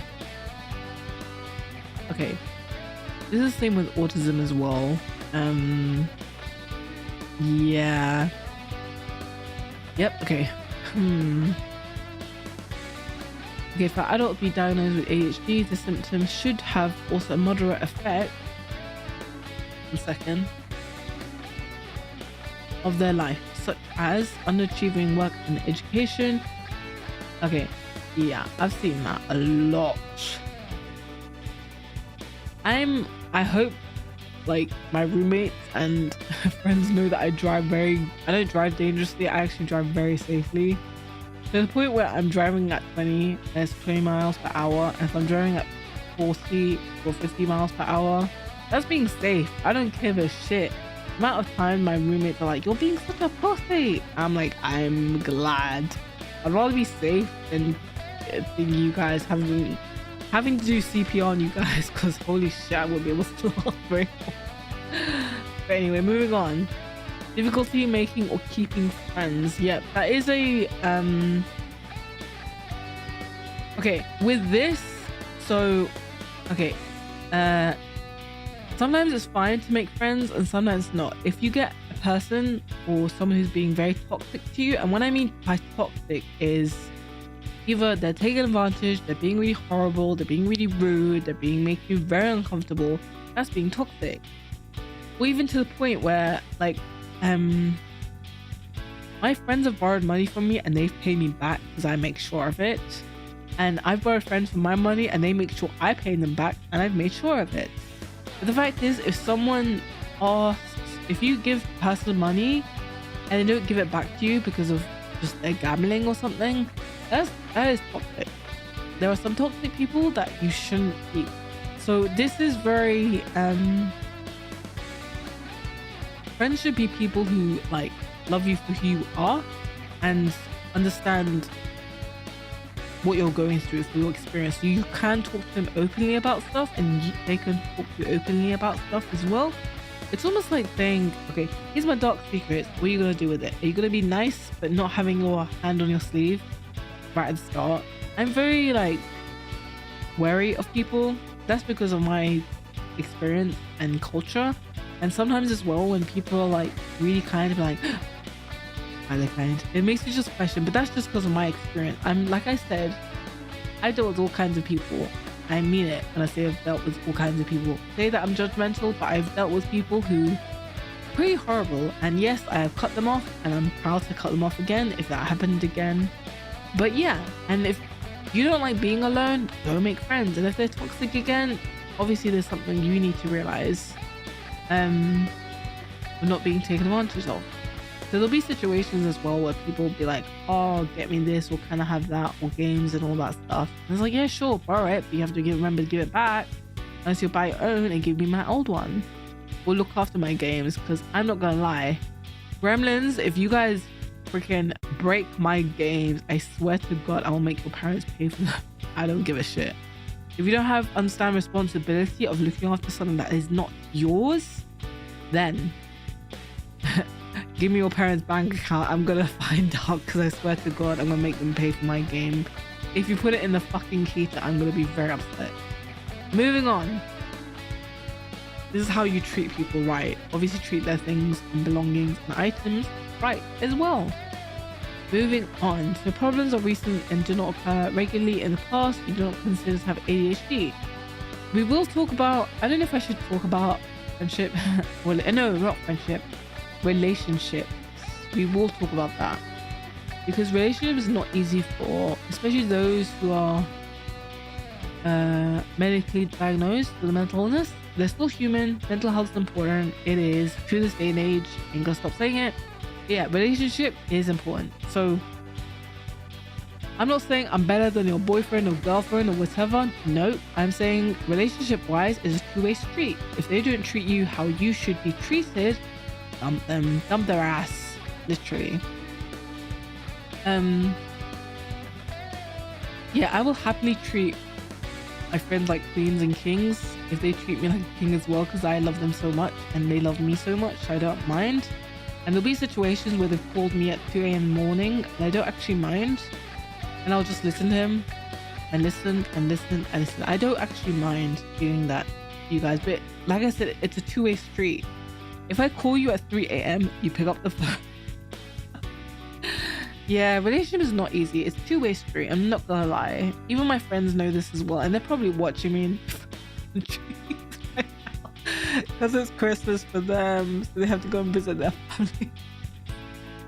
But I love them to bits. But yeah. Anyway. But yeah. I think as well with age groups, there isn't like a particular age from experience that people have. I like making people laugh. Obviously, if you find my jokes offensive, I would rather you tell me straight that was offensive, and I'll be like, okay, I'm sorry. Or we have Discord and we can talk about it. What was offensive? The way I said it, or just was it being rude and all that stuff. Okay, it's because this is currently thought that ADHD cannot develop for the first time in adult. What? This is because it's currently thought. Okay, that's weird. It can. It's like Parkinson's. We will talk about Parkinson's disease as well because it's very common. And you know the famous actor from Back to the Future. And yeah, we will talk about Parkinson's disease and dementia. It is a very interesting topic. And yes, it is a mental health condition. As well as illness or like system. I like the word, oh man, I love the phrase. I love it when I have like friends who like teach me stuff and I can teach them stuff. That makes me more happy than anything. I'm learning from you and you're learning from me, so it's nice. It makes me feel warm as fuzzy inside to learn stuff. There's nothing wrong with learning, because I think there's no age where you never stop learning. Even when you're a freaking adult, like people can teach you stuff that you never know about till you research on it or you learn about it, pretty much. Alright, treatment for ADHD. Okay, treatment for ADHD can relieve the symptoms and make condition much less of a problem in day-to-day life. ADHD can be treated by using medicine or therapy, or combination of both is often best. It's true. Or I've tried medicine for depression. It didn't help at all. So I did the other one, which was therapy. And therapy for me definitely helped. Like I said before in my my marketing videos as well, my VTuber came out. I wouldn't be here if it wasn't for those people who helped me so much. And I don't like, you gotta remember as well, for professionalism and boundaries with your therapist. They're not your friend. No, they're not your friend. Friends are different to therapists because therapists are professional and they're there to help you, to make you understand how you view the world compared to someone else. So, yeah, moving on. Treatment is usually arranged by specialists such as pediatric or psychiatrists, though condition may be monitored by GP. Alright, medicine. But as long as medicine don't make you treat like a vegetable, especially with creativity, because I feel like there's some medicine out there that kills creativity and makes you into a robot, which is not nice, but it does happen. Moving on.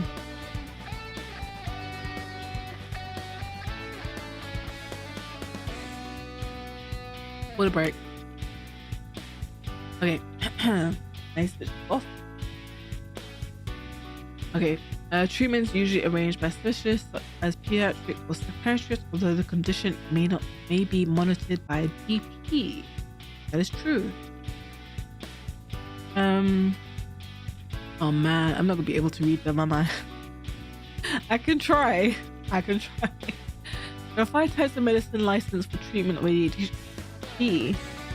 Ethylphenidate, dexamethasone, dexamphetamine, atomoxantine, and gluonfacadine. Yep, I tried. I'm not gonna go with that again. So these medicines are not permanent cure for ADHD, but may help someone with a condition concentrate better, be less impulsive, feel calmer, and learn and practice new skills. Yeah, that's true. Like I said, I tried medicine, didn't work for me at all. So I said, Doc, I want some therapy. They're like, yep, you can have this much therapy, and afterwards you have to go privately. I'm like, great. Yes, I'm aware therapy isn't cheap, but in the long term, it's very effective. Long term wise, because you use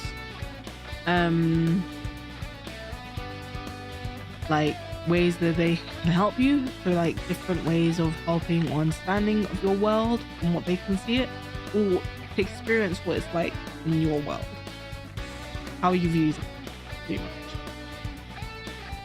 No, and therapists who have like those high classes, yeah, they're the class kinds. Anyway, some medicines need to be taken every day, some can be taken for school days. Treatment breaks are occasional, recommended to assess whether medicine is still needed. Yep. So there will be situations where people do rely on medicine too much. So that's the thing with medicine as well. There are some, like I said, psychosis, medicine's needed 100%. And if you don't take the medicine, yes, it can affect you as well. For fertility, it can affect your fertility as well, other things as well, but that's for another stream. Moving on, if you're not diagnosed with ADHD, with adulthood, GP specialists can discuss which medicine and therapies are suitable for you. I don't mean like put a person in a box, it means something completely different. Moving on. Okay, if your child without, small doses, yeah, gradually increase. I'll need a GP for regular checkups, ensure treatment is working effectively, and check for signs or side effect or problem. Yep.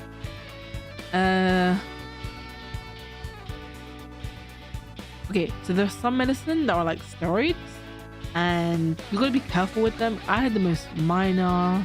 No, I was given the highest treatment dose first for like a condition I've had before, and it didn't help. It actually made the condition very worse. What I mean by conditions, let's just say I had a very weird cough that wouldn't go away. So they thought I could be quite open about this, so it's fine because it's in the past and it's fine. But I do like my privacy though. If anyone brings it up again, you will be banned. Okay, it's important to let GP know about any side effects and talk to them if you feel you need to stop or change treatment. So like I said, I was given a steroid for lung cancer. Obviously, I didn't have lung cancer. I just had a really bad cough that was stress related.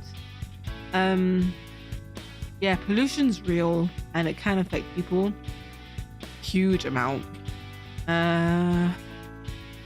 So yeah, and yes, smoking increases your effect of lung cancer. That is true.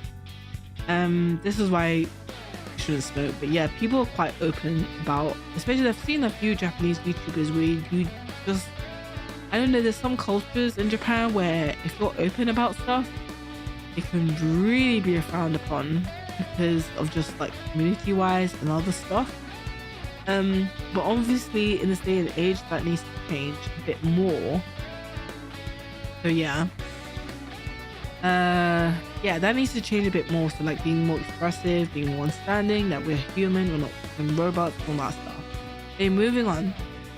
Okay, important to let the GP know about any side effects and talk to them if you feel need to stop or change a treatment. Like I said, I was on steroids for 3 days where I realized, nope, this is definitely not for me. It literally took me 3 days and it fucked me up so much.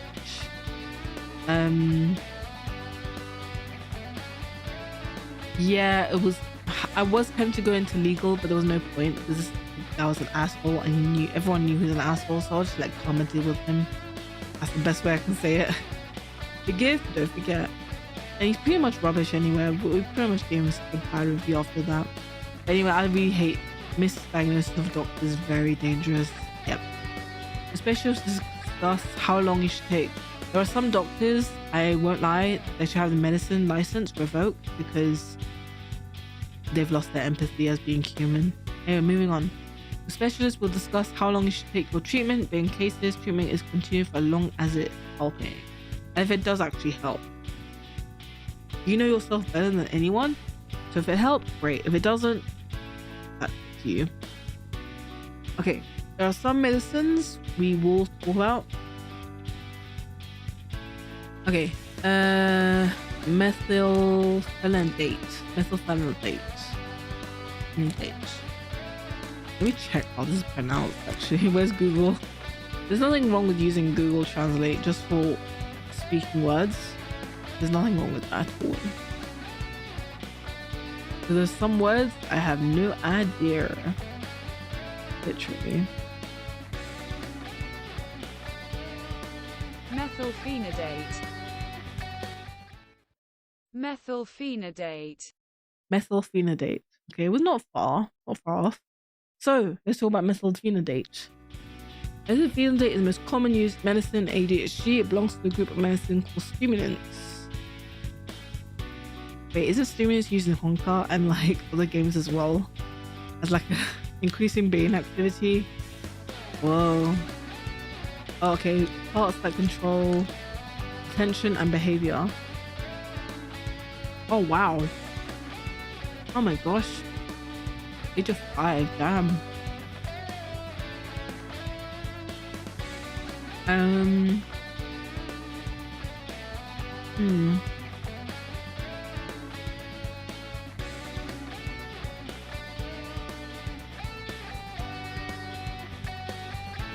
Oh my gosh, that's really dangerous, especially if you have a heart condition. The age of 5? Holy shit, damn. I do worry sometimes when it comes to misdiagnosis from doctors, because even they are overworked and overly stressed and burnt out. Okay, medicine be taken either immediate release tablets, small dose taken 2 to 3 times a day, modified release tablets taken 1 a day in the morning with a dose released throughout the day. Small increase in blood pressure and heart rate. Loss of aspect which leads to weight loss or core weight gain. Oh gosh. Oh my gosh. To be honest, sometimes medicine is good and sometimes it's not. It really depends on the side effects. You always have to put the pros and cons of medicine always. I will put all the websites in the description box, so if you want to read them, please go ahead. Okay, let's do this one. Lisdexamfetamine. I can't say it properly, wait. Lisdexamfetamine. Lisdophetamine. Lisdophetamine. Lisdophetamine. Okay, lisdophetamine. Nothing wrong with that. All right. Okay, it's a medicine that stimulates certain parts of the brain, improves concentration, helps focus attention, and reduces impulsive behavior. Ooh. All right. Okay, it may be offered to teenagers and children over the age of 5 with ADHD. At least 6 months of treatment with that is not help. Gosh.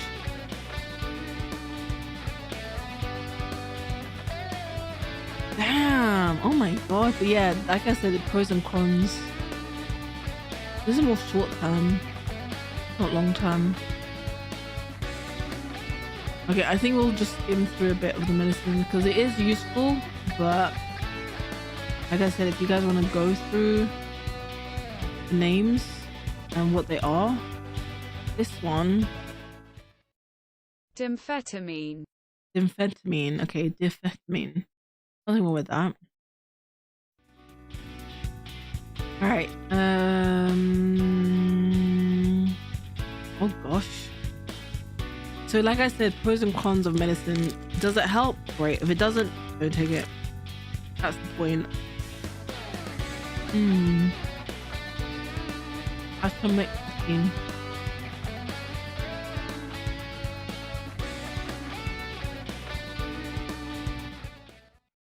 Atomoxetine. Atomoxetine. Atomoxetine. Atomoxetine. Okay, that's not bad. I keep saying it wrong. Oh well. Moving on. Okay, this is a bit different from other ADHD medicines, which is kind of cool.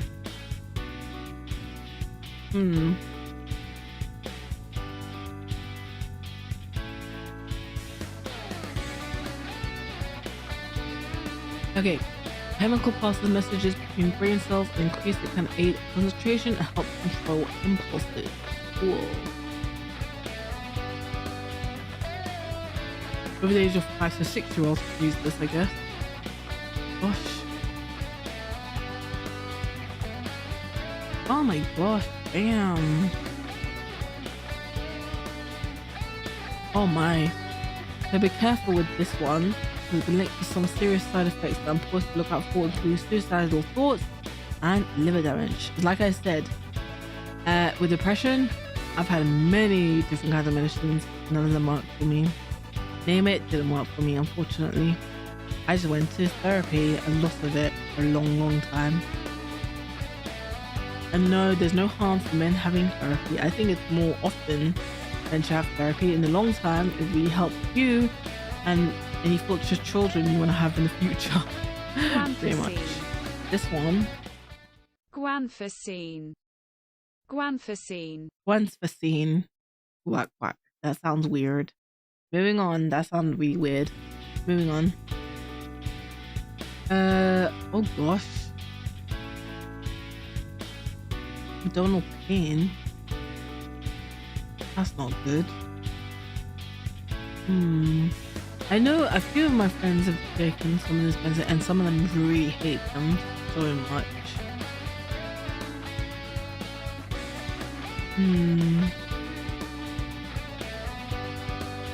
Alright, like I said, therapy. As well as taking medicine, different therapies can be useful in treating ADHD in children, teenagers, and adults. Therapy is also effective in treating additional problems such as conduct or anxiety disorder and may appear ADHD. Oh, psychoeducation. Yep. This is very useful. Psychoeducation means that your child will be encouraged to discuss ADHD and its effects. To help children, teenagers, and adults make sense of being diagnosed with ADHD, help you cope and live with the condition. Behavioral therapy. Okay, provides support for carers or for children with ADHD. It may involve teachers as well as parents, behavior. Don't forget guardians and carers. So like foster parents as well. I don't know why they get to do that, but we're in the UK. Behavior therapy involves behavior management when it uses a system of rewards to encourage your child to try to control the ADHD. Okay, ADHD, define types of behaviors you want to encourage, such as sitting at the table to eat. Your child is then given some sort of reward for good behavior. Fusion's behavior management involves learning how to plan structure activities and praise and encourage children, even a small amount of progress. Okay, I agree with this. Like, so we had like stars in, or like house points, which is kind of cool. This was like before Harry Potter even got invented and that, which is kind of interesting because we had like house points.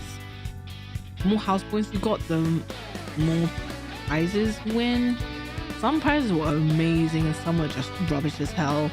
I think the biggest prize one person got was a PlayStation, I think, or even, I don't know, PlayStation 2? I can't remember, or like Game Boy. Kind of cool, the console, portable consoles, which is really cool. Alright, if your child has ADHD, this is catered to parent training and educational programs to help you learn specific ways of talking to your child and playing and working with them to improve their attention and behavior. Alright, wow. That's a long time. Gosh. To be honest, I have been told, I've actually been told by a doctor once upon a time, if you get diagnosed with ADHD, don't take the medicine. They're really bad advice, obviously, but like therapy is just best for people, I guess. Being offered a parent training or foster parent training education program does not mean you have to be a bad parent. Aims to teach parents and carers about their behavior management while increasing confidence in your ability to help your child and improve your relationship. Cool. Okay, social skills training involves your child taking the role play situations and it aims to teach them how to behave in a social situation by learning how their behavior affects others. That is true. But even I was taught stranger danger, and sometimes I was a dumb kid. I don't know how this day I'm still survived all of that. Yeah. Let's just say one of my uncles, I didn't realize one of my uncles literally tried, and when I say tried to kidnap, they tried. Didn't get very far with me, thanks. I was a big ass child, not gonna lie. Oh no, I wasn't big ass. No, I was big ass, but I was big, not like in weight wise, more muscly. Yeah, I don't know. I think maybe from the age of 11, I was taught to pick up TVs from a young age. But hey, that's from my culture. Moving on.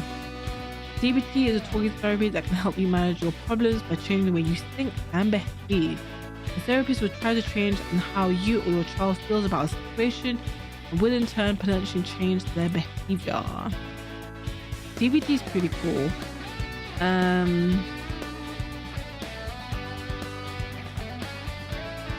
Do not cut out foods before seeking medical advice. What? Healthy, balanced diet. So yeah, when I say healthy, balanced diet, you can't have salads every day. That's physically impossible. Cutting out certain foods and taking supplements. So sugar, well not sugar, but like, that sounds very ignorant actually. Some sugars are important and some sugars are not good. There's no strong, okay, that's funny. There are certain ways of treating ADHD with some people with a condition find helpful, such as cutting out certain foods and taking supplements. However, there's no strong evidence these work and should not be attempted without medical advice. That's bullshit. Multivitamins are very helpful. They're kind of good as well when you get older anyway, so they say that, but anyway, moving on. People with ADHD should eat a healthy, balanced diet. Do not cut out food before seeking medical advice. Okay, I like fried foods. I don't have it often. Maybe once a month, I think now, compared to before. Some people may notice a link between types of food and worsening ADHD problems. If this is the case, keep a diary of what you eat and drink and what behaviors follows. Discuss this with a GP and may refer to a dietitian. Healthcare professional who specializes in nutrition for dietitians. There are some YouTube dietitians who are pretty interesting, and there's some I'm like, they're weird. Anyway, supplements. Some studies suggest supplements omega-3, which you can find in salmon, and omega-6 fatty acids may be beneficial for people with ADHD. Salmon, fish, unless you're allergic to fish, then that's different. Supporting is very limited. It is advisable to talk to your GP. Supplements, unpredictable medicine may make it less effective. Wow, man. You should remember that some supplements should not be taken long term as they can reach dangerous levels in your body. Iron, probably, but sometimes being anemic is not normal, obviously. Okay, next.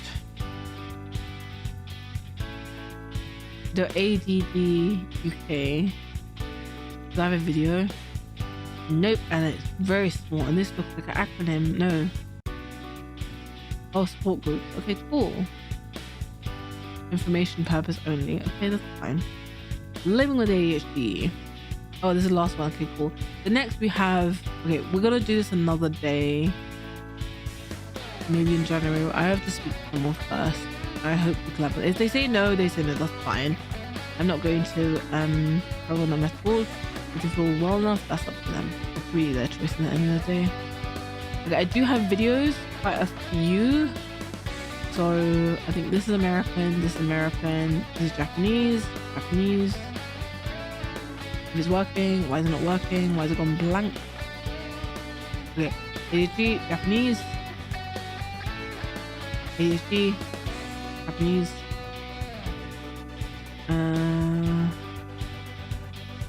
N. Is that neat? Is it? Wait, 1 second. Let me just check this one. That's kind of weird. Let me check this one sec. Just taking the kanji for it.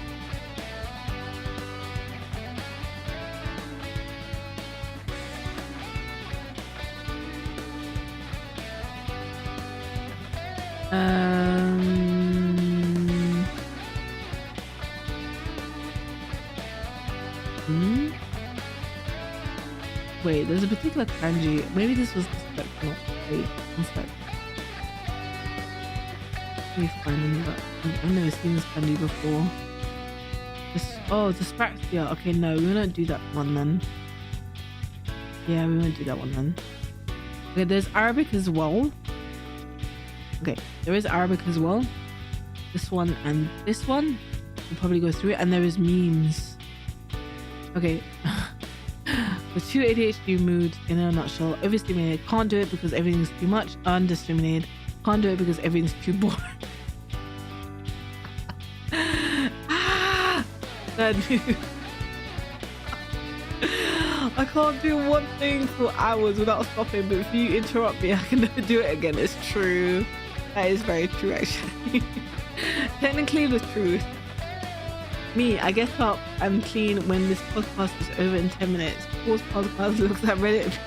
Now I'm Congratulations. Wait, I gotta make this bigger. You guys can all see it. Oh man. Oh my god, these are hilarious. Okay, moving on. Okay, last one. Okay, sorry. I love memes. Memes are hilarious. They're very therapeutic. I swear to God, memes are so useful. There are some memes that are very saucy and dark humor. Very dark humor. I don't agree with dark humor at all. I think they're very... Don't get therapy if you have dark humor. Easy as.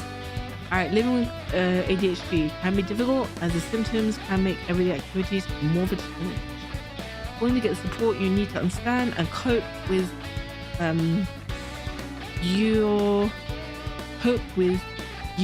or your child's condition. What?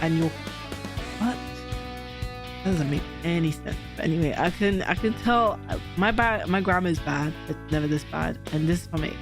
This is from the NHS, not me. Ways to cope for parents of children with ADHD. Okay, can be challenging, impulsive, fearless, chaotic behaviors typical of ADHD can make everyday activity exhaustible and stressful. That is true.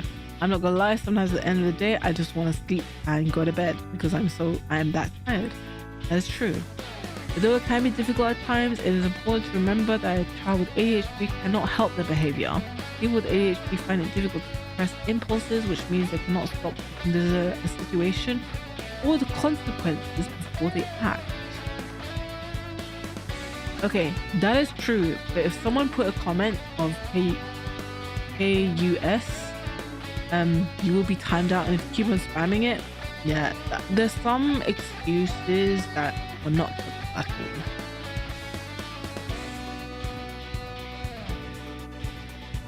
So, example, I've seen people put on other people's streams KUS,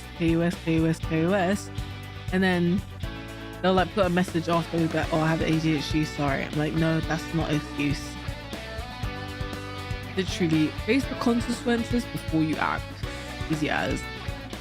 Okay, if you're looking after a child with ADHD, you might find this advice helpful. Plan the day. That is true. I mostly just follow what the parents want me to do, usually when I babysit, because it's the parent. And no, I don't get paid for it. I do it out of the kindness of my heart. Oh, I'm kidding. I just want to see I love my human. There are some relatives that are adorable and I think they're really funny, so I like meeting them sometimes. They're really cute. Anyway, moving on. Plan the day, obviously with the parents' permission from the parents. Okay, plan the day with your child, knows what to expect. Set routines can make a difference to how your child with ADHD copes with everyday life. For example, if your child has to get ready for school, break it down in structured steps so you know exactly what they need to do.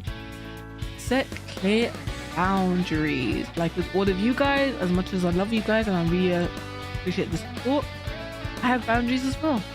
Make sure everyone knows what behavior is expected and reinforce positive behavior with immediate praise or reward. Be clear using enforceable consequences such as taking away a privilege if boundaries are overstepped, and follow these through consistently.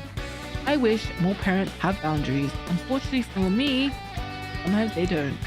I don't care. If I'm looking after you, I will set boundaries. I don't give a shit. If you go over that boundary, you're out. You're on the, what's that called? Naughty step? Yeah, there's some cultures that believe in abusing a child physically. Obviously, I don't agree with that. That's really harmful for the child for the long time, and they will hate you for that for the rest of your life. So be careful with that.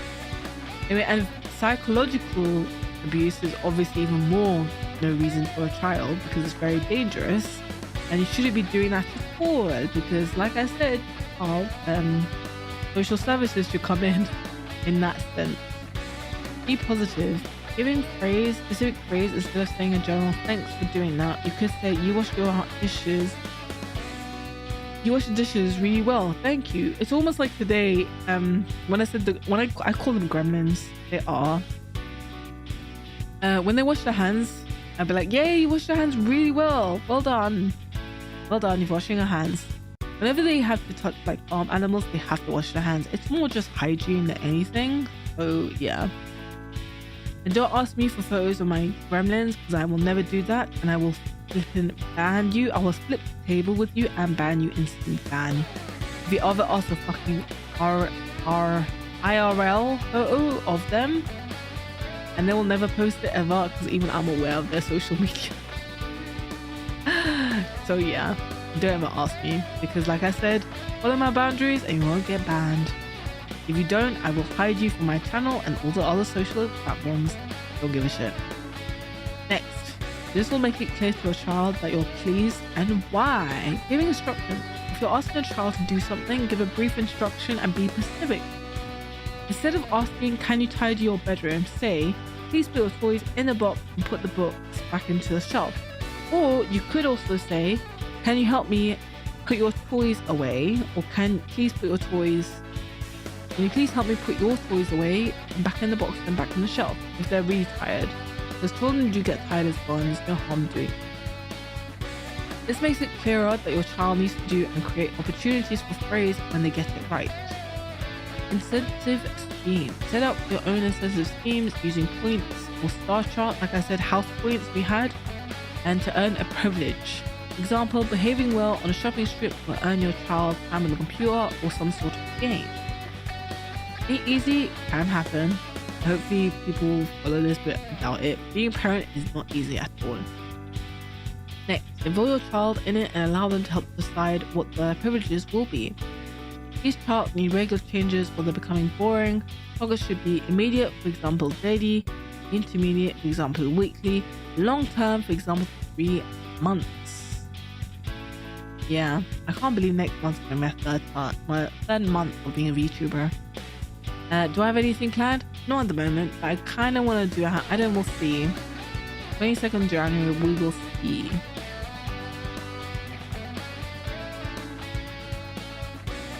I might do a hand cam stream or something, but we'll see. We will see. Anyway, we'll see. Anyway, that's for another stream. Okay, try to focus on 1 to 2 behaviors at a time. Intervene early. Watch for warning signs. If your child looks like they're becoming frustrated, overstimulated, or about to lose self-control, intervene. Yep.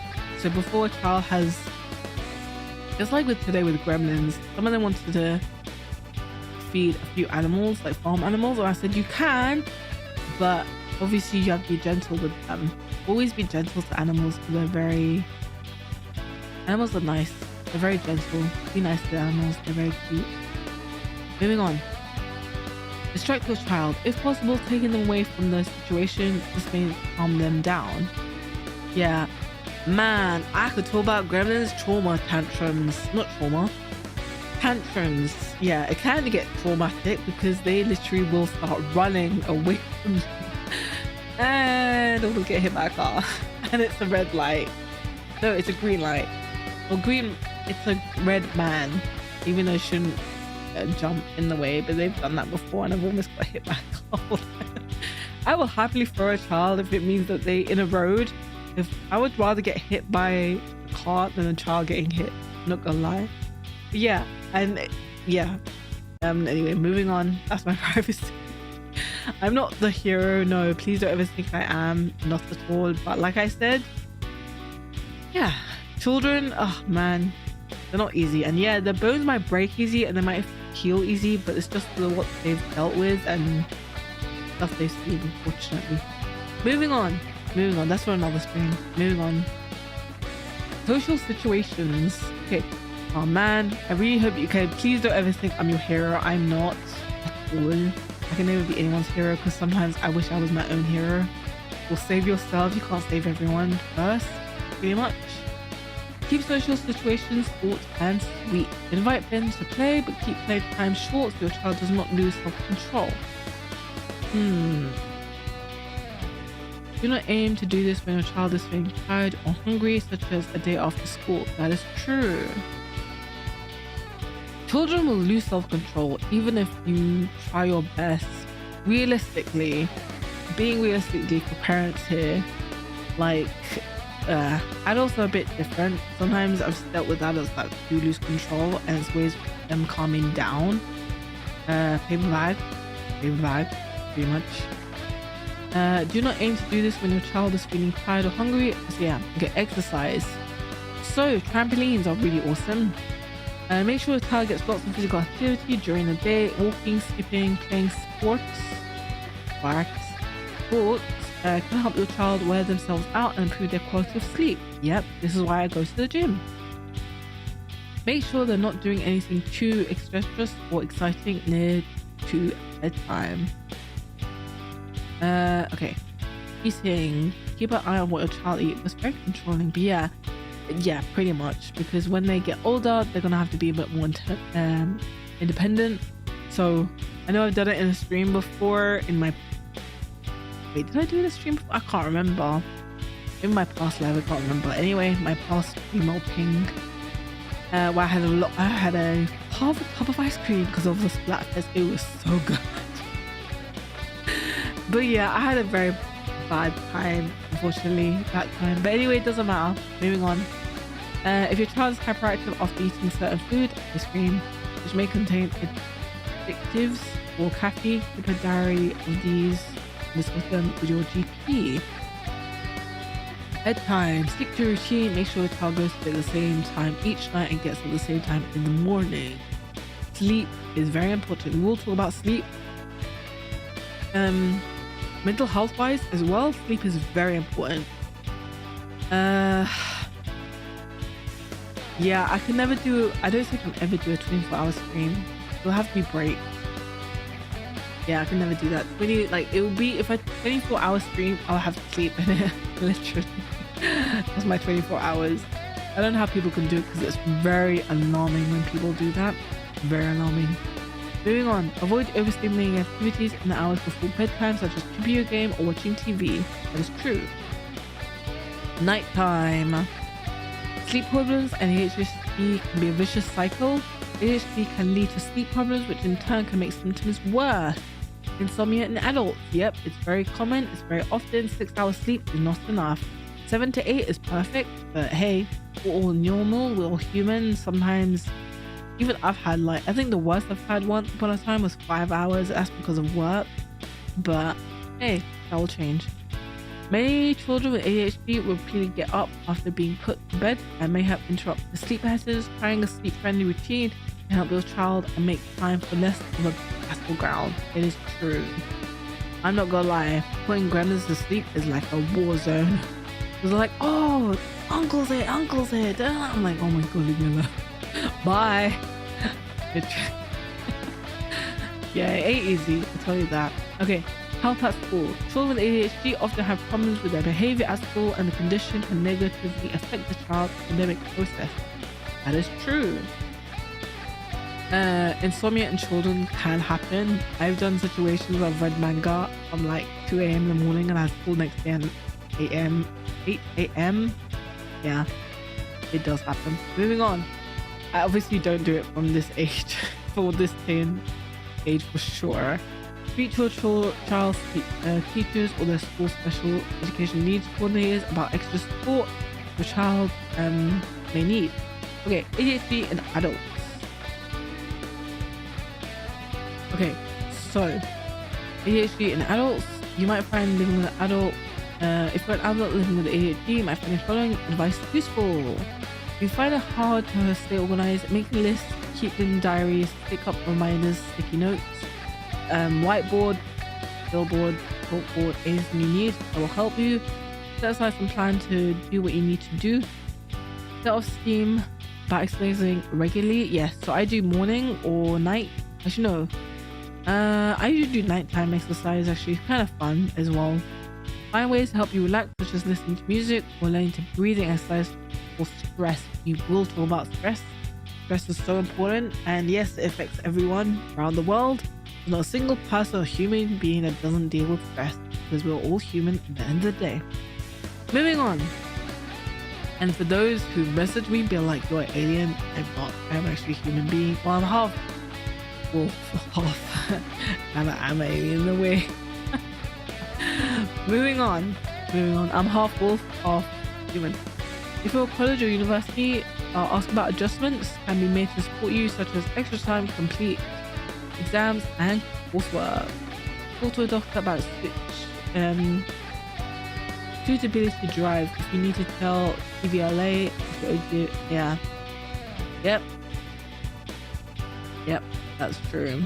But it is true though. But as long as you know your concentration and you can drive, so you don't leave your eyes. I've seen people, I think maybe it was in Australia, I can't remember. There was like a scene where don't drive, and with your children at the back, pull them back, keep your eyes on the road, because you're doing more harm to yourself not keeping your eyes at the road and keeping them at the back, because it's very dangerous and you can drift. Or what I've seen of, like, you know, I think it was Australia. Australians, man, you guys had amazing traumatic events. Yeah, literally. So it's literally a lady was driving, and it was like a cassette tape, and she was trying to put the cassette tape, and she had a child next to her, and she was like, it's fine. And while she was driving, she was like, I'll do it, and she pretty much crashed the car. And the worst of it, the child in the passenger seat didn't have their seatbelt. So yeah, that can happen. So be careful with that. I always keep my eyes on the road. If my gremlins are, well, not my own, I mean like that I'm looking after, argues or have fights, I'll literally leave them to fight till I'm done or I've parked and be like, okay, let's deal with it, dude. What the hell just happened there? Literally. Okay, so joining local or national support groups. These organizations can put you in touch with other people in similar situations, can be a source of support, information, and advice. Yep, that's true. Unless like me with social anxiety, I'm very bad at that. I've tried and I just try to make people laugh and people thought I was extrovert. I'm not. Actually, I am not extroverted at all. Moving on. Oh. I think that's the end of it. Okay, that's fine. Alright.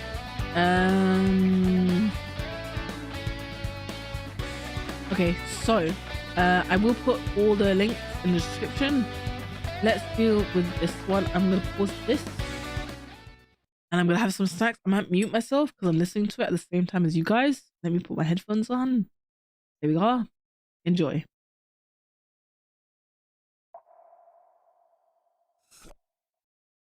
What most people know, or think they know, about attention deficit disorder, or ADD, is that it's used to describe someone who can't stay focused, and when they really can't focus, they have attention deficit hyperactivity disorder, or ADHD. This continuum from one to the next isn't quite how it works though. ADD and ADHD are actually synonymous, as in they're the same. ADD is an outdated term used prior to 1987, after which it evolved into ADHD to encompass more of the symptoms that people with ADHD often experience, which, in addition to being inattentive, includes both hyperactivity and impulsiveness. So somebody might be diagnosed with ADHD because they have symptoms related to not being able to pay attention, but they might also be diagnosed with ADHD if they have symptoms related to being overly active and impulsive. They might also have ADHD if they have symptoms of both. According to the Diagnostic and Statistical Manual for Mental Disorders, the 5th edition, the most recent update being in 2013, ADHD is split into 3 subtypes: inattentive, hyperactive impulsive, or both. Inattentive and hyperactive impulsive have a set of 9 symptoms each. For example, someone with the inattentive subtype might make careless mistakes, or not listen, or be easily distracted. And someone with a hyperactivity and impulsive subtype might fidget, or squirm around, or get up from their chair often. Now, you might be thinking that everyone fidgets now and then, right? Well, a diagnosis is given when someone has 6 of the 9 symptoms for either subtype for at least 6 months. Most commonly, though, children have symptoms of both subtypes, and therefore have the combined subtype. Since ADHD is considered a neurodevelopmental disorder, the symptoms also have to have started between age 6 and 12, and the behavior can't be appropriate for their age. Alright, but what causes someone to be hyperactive, or impulsive, or inattentive? Well, as you might guess, it's pretty complicated, and we don't really know. Probably a lot of different factors, and ultimately they all fall into some combination of environmental and genetic factors. One interesting clue to a genetic component of ADHD is looking at families. For example, a child with a sibling that's been diagnosed with ADHD is more likely to develop it themselves. Furthermore, if those siblings are identical twins, meaning they have the same DNA, their chances of developing ADHD is considerably higher.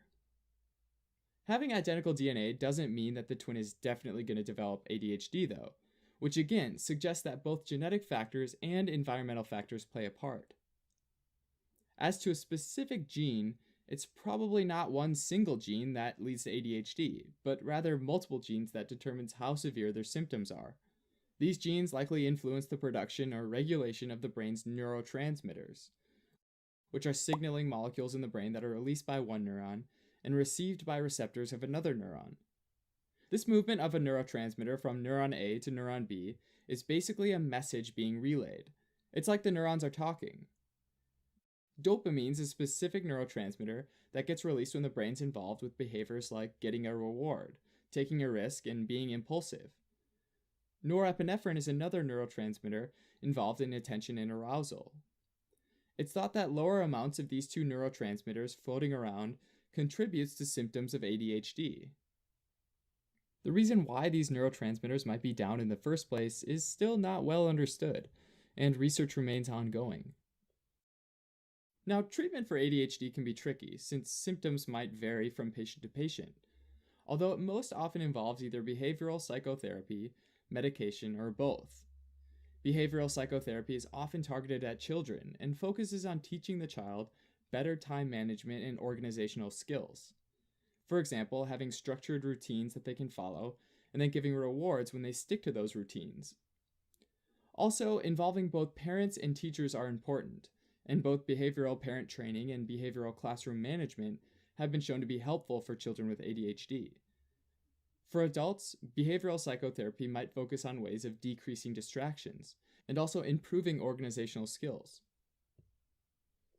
If medications are prescribed, typically the first-line options are stimulants. Since it's thought that low levels of neurotransmitters are involved in ADHD, stimulants are used because they tend to increase the number of neurotransmitters, like dopamine, between neurons, therefore reducing symptoms.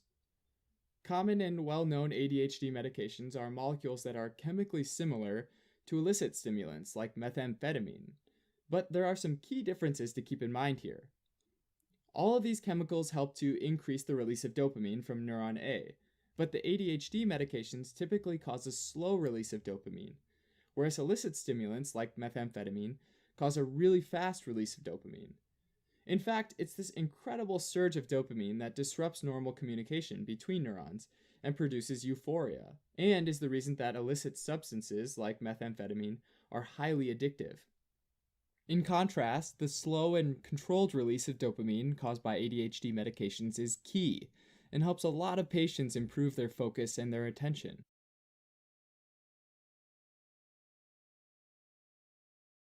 Thanks for watching. You can help support us by donating on Patreon or subscribing to our channel or telling your friends about it. Alright, thank you very much. I will do the next one. And please don't forget to subscribe to my channel as well, please, please, please, please. Like I said, I will put the description of all these videos in the credits to them, of course, 100%. They own it. But we are, like we said, we're talking about it. So, yeah, this is mostly USA. But it's pretty much similar to the UK as well. Moving on. Next one. After this, we'll do the Japanese one and we'll do the Arabic. The neurodevelopmental disorder Or maybe the other way that begins in around. childhood. Enjoy. It involves signs and symptoms in one or both of two domains, inattention and hyperactivity. Children with ADHD are most often brought to clinical attention due to poor school performance, disruptive behavior, or both. We should note right off the bat that ADHD is a somewhat controversial disorder. This is because there are significant downsides to both underdiagnosis and overdiagnosis. On the one hand, children with untreated ADHD often have severe impairment in multiple areas of life as a direct consequence of this disorder, including low academic achievement, unstable peer relationships, and frequent run-ins with authority, some of which can have lasting consequences. For this reason, it seems cruel to deprive these individuals of the benefits of diagnosis, such as access to effective treatment. On the other hand, overdiagnosis of ADHD can also be a problem if it inappropriately stigmatizes a child's behavior, communicates that there's something wrong with them, or takes away their sense of self-efficacy if they begin to believe that they're unable to do things without medication. There's also a risk of medicalizing structural problems, such as a child growing up in poverty who has trouble paying attention in school due to hunger, for whom a diagnosis of ADHD is missing the real problem. Because the risks of both overdiagnosis and underdiagnosis are so profound, taking the time to gain a good understanding about how to evaluate the signs and symptoms of ADHD across the lifespan is absolutely essential. With this in mind, let's look at each of the core symptom domains of ADHD in more detail.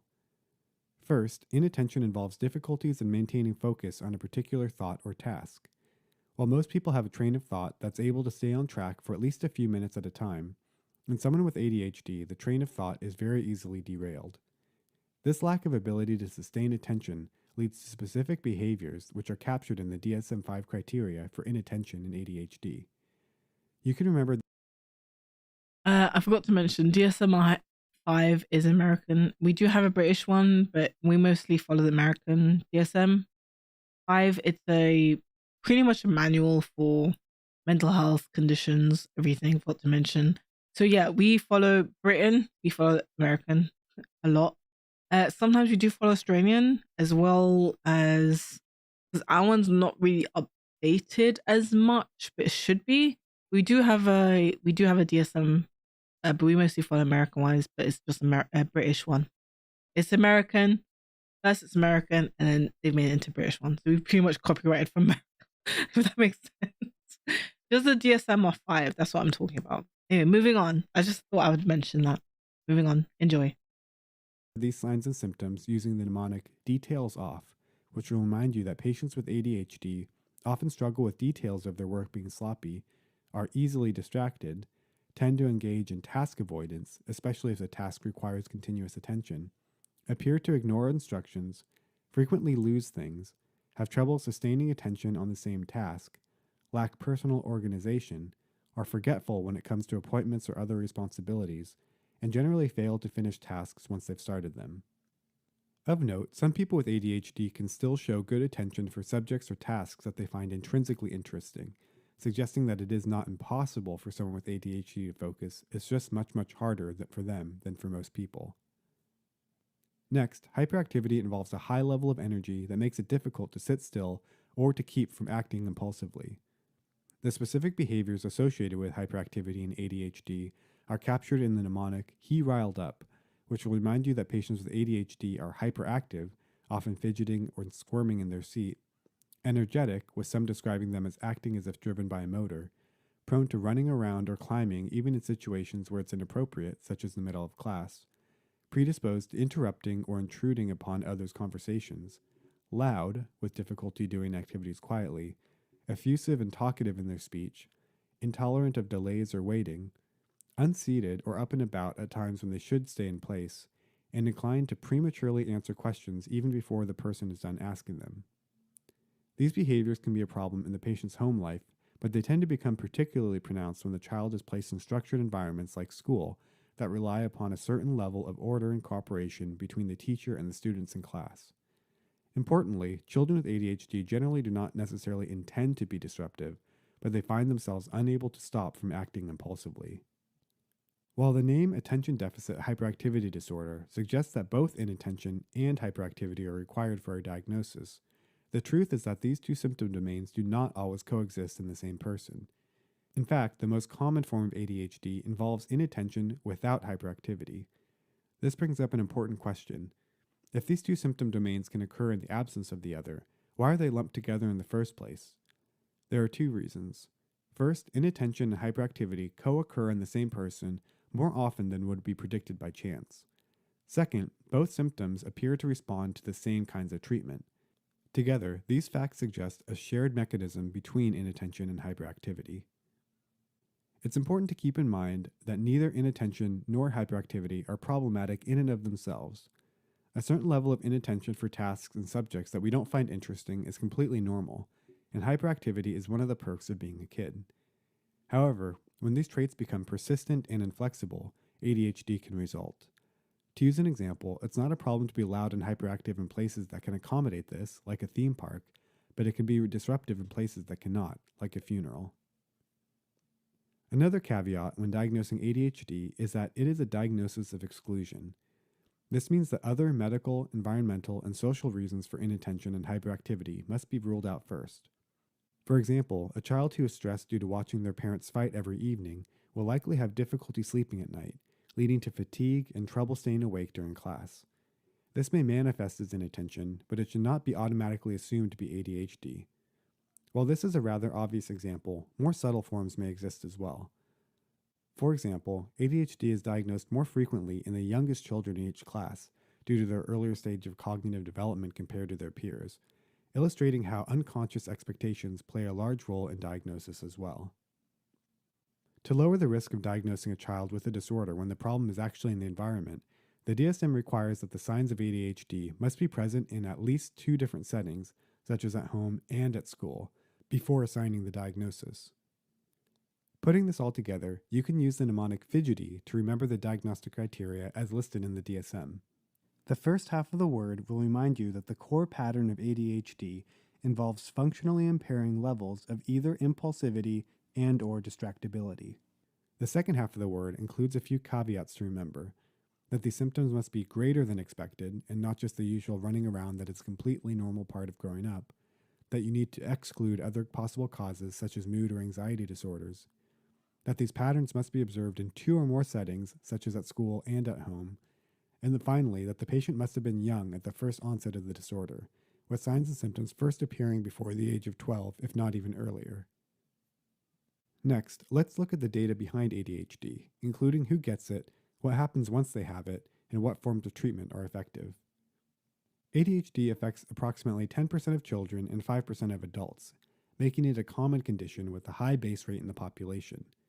The inattentive subtype is the most common, accounting for over 2/3 of all cases, compared to the hyperactive subtype, which accounts for only around 10%. The combined subtype, featuring both inattention and hyperactivity, rounds out the remaining 20% of cases. Of note, ADHD patients may shift between different subtypes over time, such as a child with both hyperactivity and inattention who slowly becomes less behaviorally disinhibited but still struggles with maintaining focus. ADHD is one of the most heritable psychiatric conditions, with studies showing that genes account for about 75% of the variance between different people. However, environmental factors are also believed to play a large role, with in utero tobacco exposure, maternal stress, premature delivery, low birth weight, poverty, and, weirdly enough, growing up in an English-speaking household all being risk factors for ADHD. Cultural factors are likely involved as well, as rates of diagnosis vary from country to country and even from place to place within the same country. Wait. Did I read that right? Or did I hear that right? One sec. Okay, wait. And, weirdly enough, growing up in an English-speaking household... That's bullshit. That's bullshit. It doesn't matter if you grow up in an English speaking house or Japanese or Arabic. That's actually bullshit. I'm sorry, but that's actual. It's not weirdly enough, especially grow up in an English speaking household, all being risk factors for ADHD. That's bullshit. Cultural That's factors are actually likely bullshit. involved as well, as rates of diagnosis vary from country to country and even from place to place within the same country. You can speak Japanese or You'll Arabic, it remember makes from the no Y of the difference. fidgety mnemonic that ADHD is a neurodevelopmental disorder that begins in childhood, with an age of onset around 3 to 8 years. The age of diagnosis varies by how impairing the symptoms are. Wait, wait. Severe symptoms. That's just bothered me a bit. This was a year ago, so quite common compared to the other one we did before. The one before was 7 years ago, but this one saying, weirdly enough, it's English speaking. That's bullshit. That's actually bullshit. Are often diagnosed by the age of 5, while those who have only Doesn't matter mild what symptoms language may we not be speak. diagnosed It until doesn't age mean 8 or anything even for after. ADHD. ADHD is more common in Wait, let me males check the compared to comments. females. Wait, I'm just really curious now. That's really bothered me. No,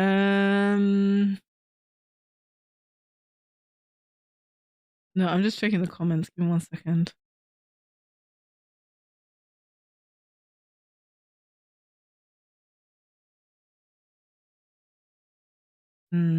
So nobody's put in.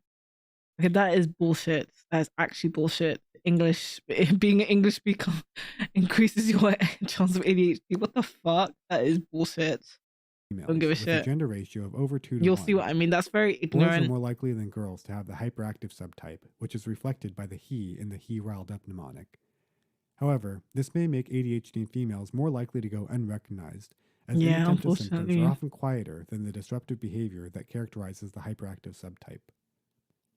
Once symptoms appear, they are chronic and enduring, rather than episodic or fluctuating, which further helps to solidify ADHD status as a neurodevelopmental disorder. Roughly 2/3 of children diagnosed with ADHD continue to show signs of the condition as adults, either as a full-blown disorder or And in a poverty as well, subsyndromal yes, form that that can falls affect short of the people. diagnostic criteria, but still Usually. remains impairing to some degree. However, this also means that up to 1/3 of children diagnosed with ADHD will show no signs of the disorder as adults, so the diagnosis should not be assumed to be lifelong in every case. Interestingly, the two domains of ADHD tend to follow different trajectories, with hyperactivity often being prominent during childhood, but then slowly decreasing with age, whereas inattention tends to remain at roughly the same level throughout life. Untreated ADHD can have profoundly impairing effects both during childhood and later in life. School children with ADHD tend to have worse educational outcomes, greater stress in family and peer relationships, and increased rates of other psychiatric disorders, including anxiety and depression, compared to those without the disorder. For cases of ADHD that persist into adulthood, there is an association with worse long-term outcomes in academic achievement, job performance, addictive behaviors, marital problems, unwanted pregnancies, and car accidents. Treatment of ADHD consists of therapy, medications, or both. The most commonly used therapies are behavioral management and training, including CBT and family therapy. In general, behavioral therapies for ADHD are associated with medium effect sizes in the range of 0.6 to 0.7. Like most psychotherapies, the beneficial effects of treatment last even after the treatment is discontinued. Drug treatment of ADHD involves medications known as stimulants. Stimulants generally work by increasing the levels of the neurotransmitters dopamine and norepinephrine, which together help to improve both inattention and hyperactivity. The two most commonly used stimulants are methylphenidate, commonly known as Ritalin, and amphetamine salts, known as Adderall. As a class, stimulants are very effective, with very large effect sizes above 1.0. In fact, stimulants are among the most effective treatments for any psychiatric syndrome, with over 70% of people treated with these medications showing significant improvement. However, they are not without risk, including the possibility of growth restriction, although these children often catch up in height once the medication stopped, as well as appetite suppression, insomnia, and the potential for addiction and abuse at higher doses. Given these risks, behavioral therapy should generally be considered first, especially for those who are younger or only have mild symptoms. A variety of non-stimulant medications are available as well, such as atomoxetine, guanfacine, and clonidine. However, the effect size for these medications is lower than for stimulants, at around 0.5. This makes them comparable in efficacy to behavioral therapies, but without the benefit of long-lasting changes. Because of this, non-stimulants are generally used only in cases where medication is necessary, but a stimulant cannot be used, or to help increase the effect of a stimulant when additional improvement is needed. To wrap up, let's review what we've learned. ADHD is a neurodevelopmental disorder that begins in childhood. I'm gonna be right back. I need to go and pee. You guys watch this. Signs and symptoms of ADHD involve either I'll put it in the inattention, description, don't as worry. captured in the Yeah, I'll details be off mnemonic, right back. and or hyperactivity, as captured in the he riled up mnemonic. When diagnosing ADHD, use the fidgety mnemonic to remember the core pattern of symptoms as well as important conditions to exclude. While symptoms of ADHD can be incredibly impairing, effective treatments are available, including both behavioral therapy and medications. The availability of treatment underscores the need to carefully screen for the condition, as untreated ADHD is associated with poor outcomes in various areas of life. However, there are also significant downsides to diagnosing someone with ADHD, including a risk of overtreatment and stigma. For that reason, you should always rule out other factors that can mimic ADHD.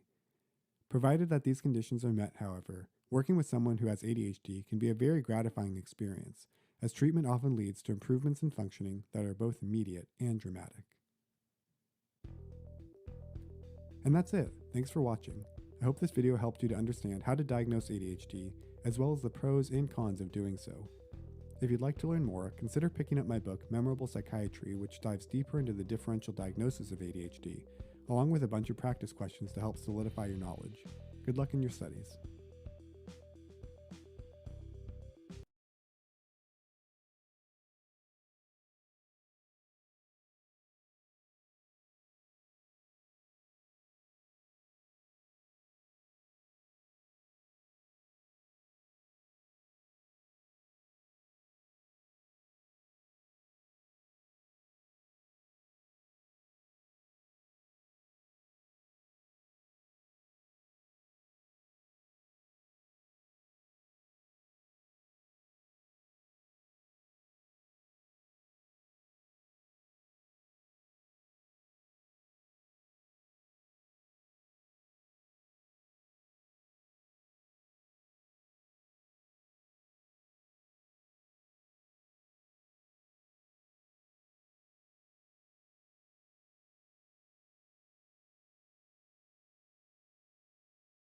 Hello, sorry about that. Oh, actually, one second. Wait, I'm gonna be right back. One second. I just remembered something.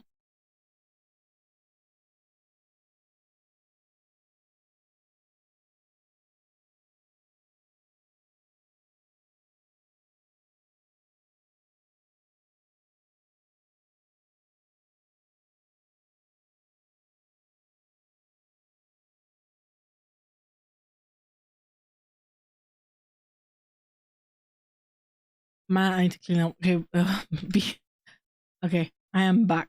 Kind of, where am I? There I am. Hi. Okay, we're gonna be back. Yeah. Okay. This is in Japanese, so just listen. I'm not gonna translate it. Listen. Enjoy. 竹内玉恵さん、37歳。去年 ADHD in Japanese. 多動症と診断されました。竹内さんが一番困っているのは記憶が消えること。パソコン作業中に電話がかかってくると、今何をしてい It's る really のか cute. Aww. 思い出せなくなってしまって、何してたっけってずっと考えるんですよね。忘れるという表現なんですか、それとも消えるという表現ですか。消えるの方が近いかもしれないですね。消えてなくなっちゃうので、特に消えていくのが今起こった目の前の記憶。竹内さんはいつもノートを持ち歩き、書き留める癖をつけました。やりたいこととかわって書いてあったりとか、こういう風にしたいなとかっていうのをずっと文字でちゃんと残しておかないと全部忘れちゃうんですよね。やりたいこととかも忘れるのか。忘れます。やりたかったのに忘れます、全部。それでも竹内さんは夢を叶いました。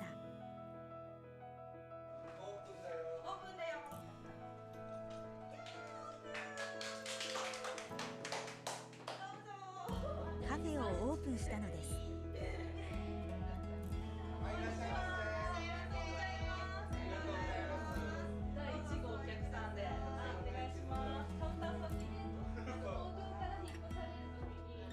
家族や仲間と一緒に空き家を改装しました。記憶が消えてしまう竹内さん。でもカフェを切り盛りするためにある工夫を考えつきました。ただ忘れるのではなく、全くなかったことになるのです。でも竹内さんは考えました。それは注文の取り方。伝票にある工夫をしました。お願いします。食べたいものにチェックを入れていただく形になってます。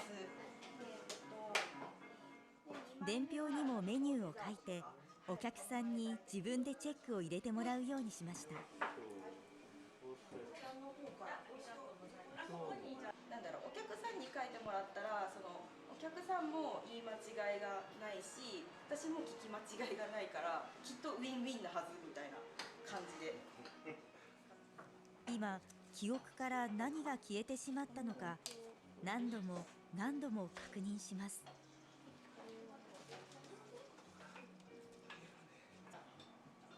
それでも。2階の方のドリンク。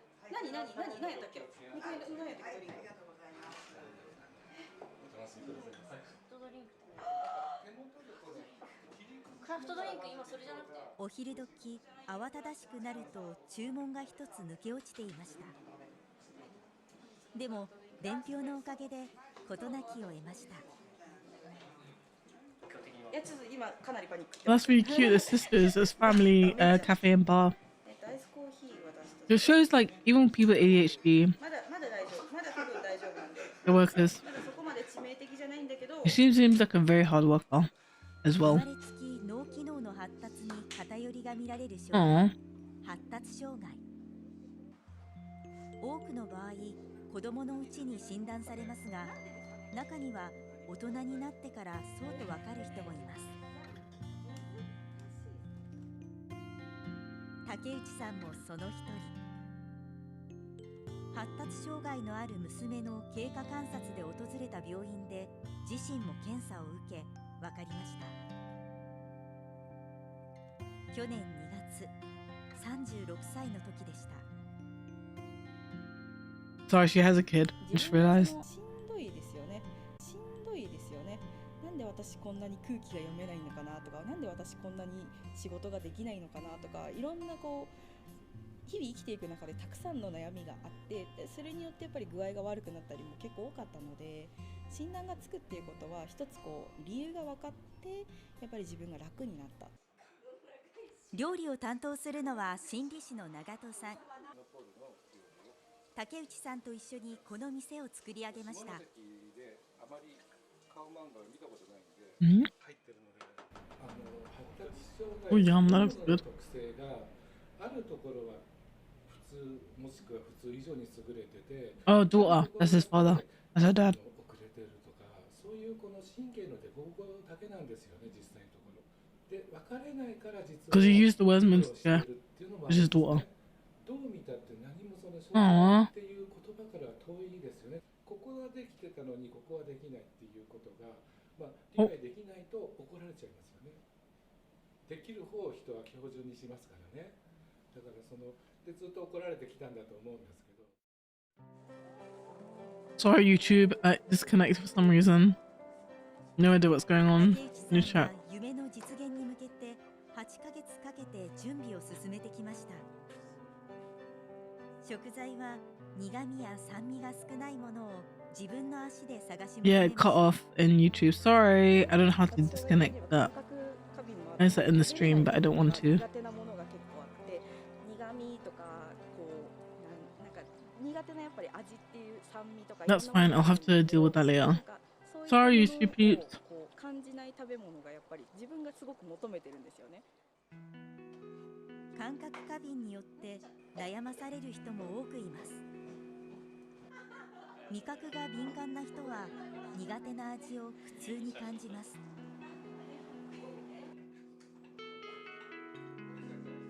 はプラスチックや木でできた音 Aww. が出にくい That's a shame. Sorry, YouTube peeps. ね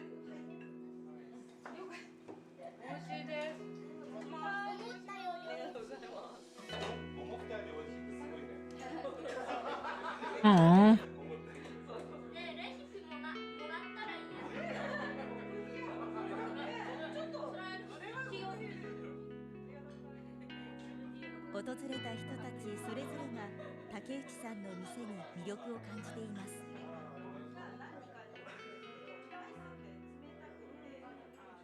自分もそうなんですけど、結構息子も特性が強い子で、YouTube, I'll like edit the video. ところで本当にもう出番も残しとってよ。こういったこのお店がオープンするっていうことの意義っていうのをすごく感じてますね。はい。いらっしゃいませ。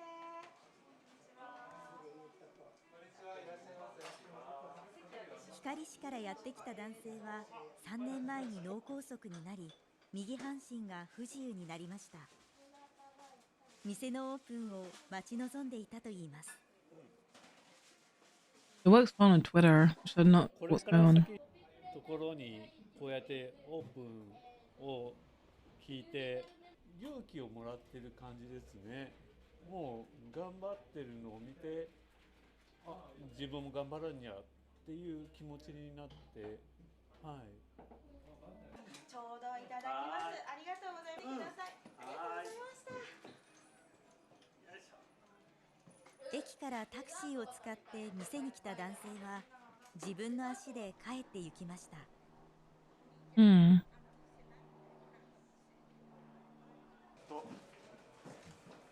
心の傷を抱えているのでそれにちょっと伴って竹内さんのところに行きたいなと思いました。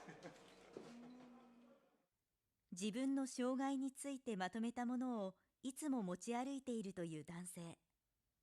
ことが苦手です。想定外のことが起こるとパニックを起こし、動きが不規則になるといいます。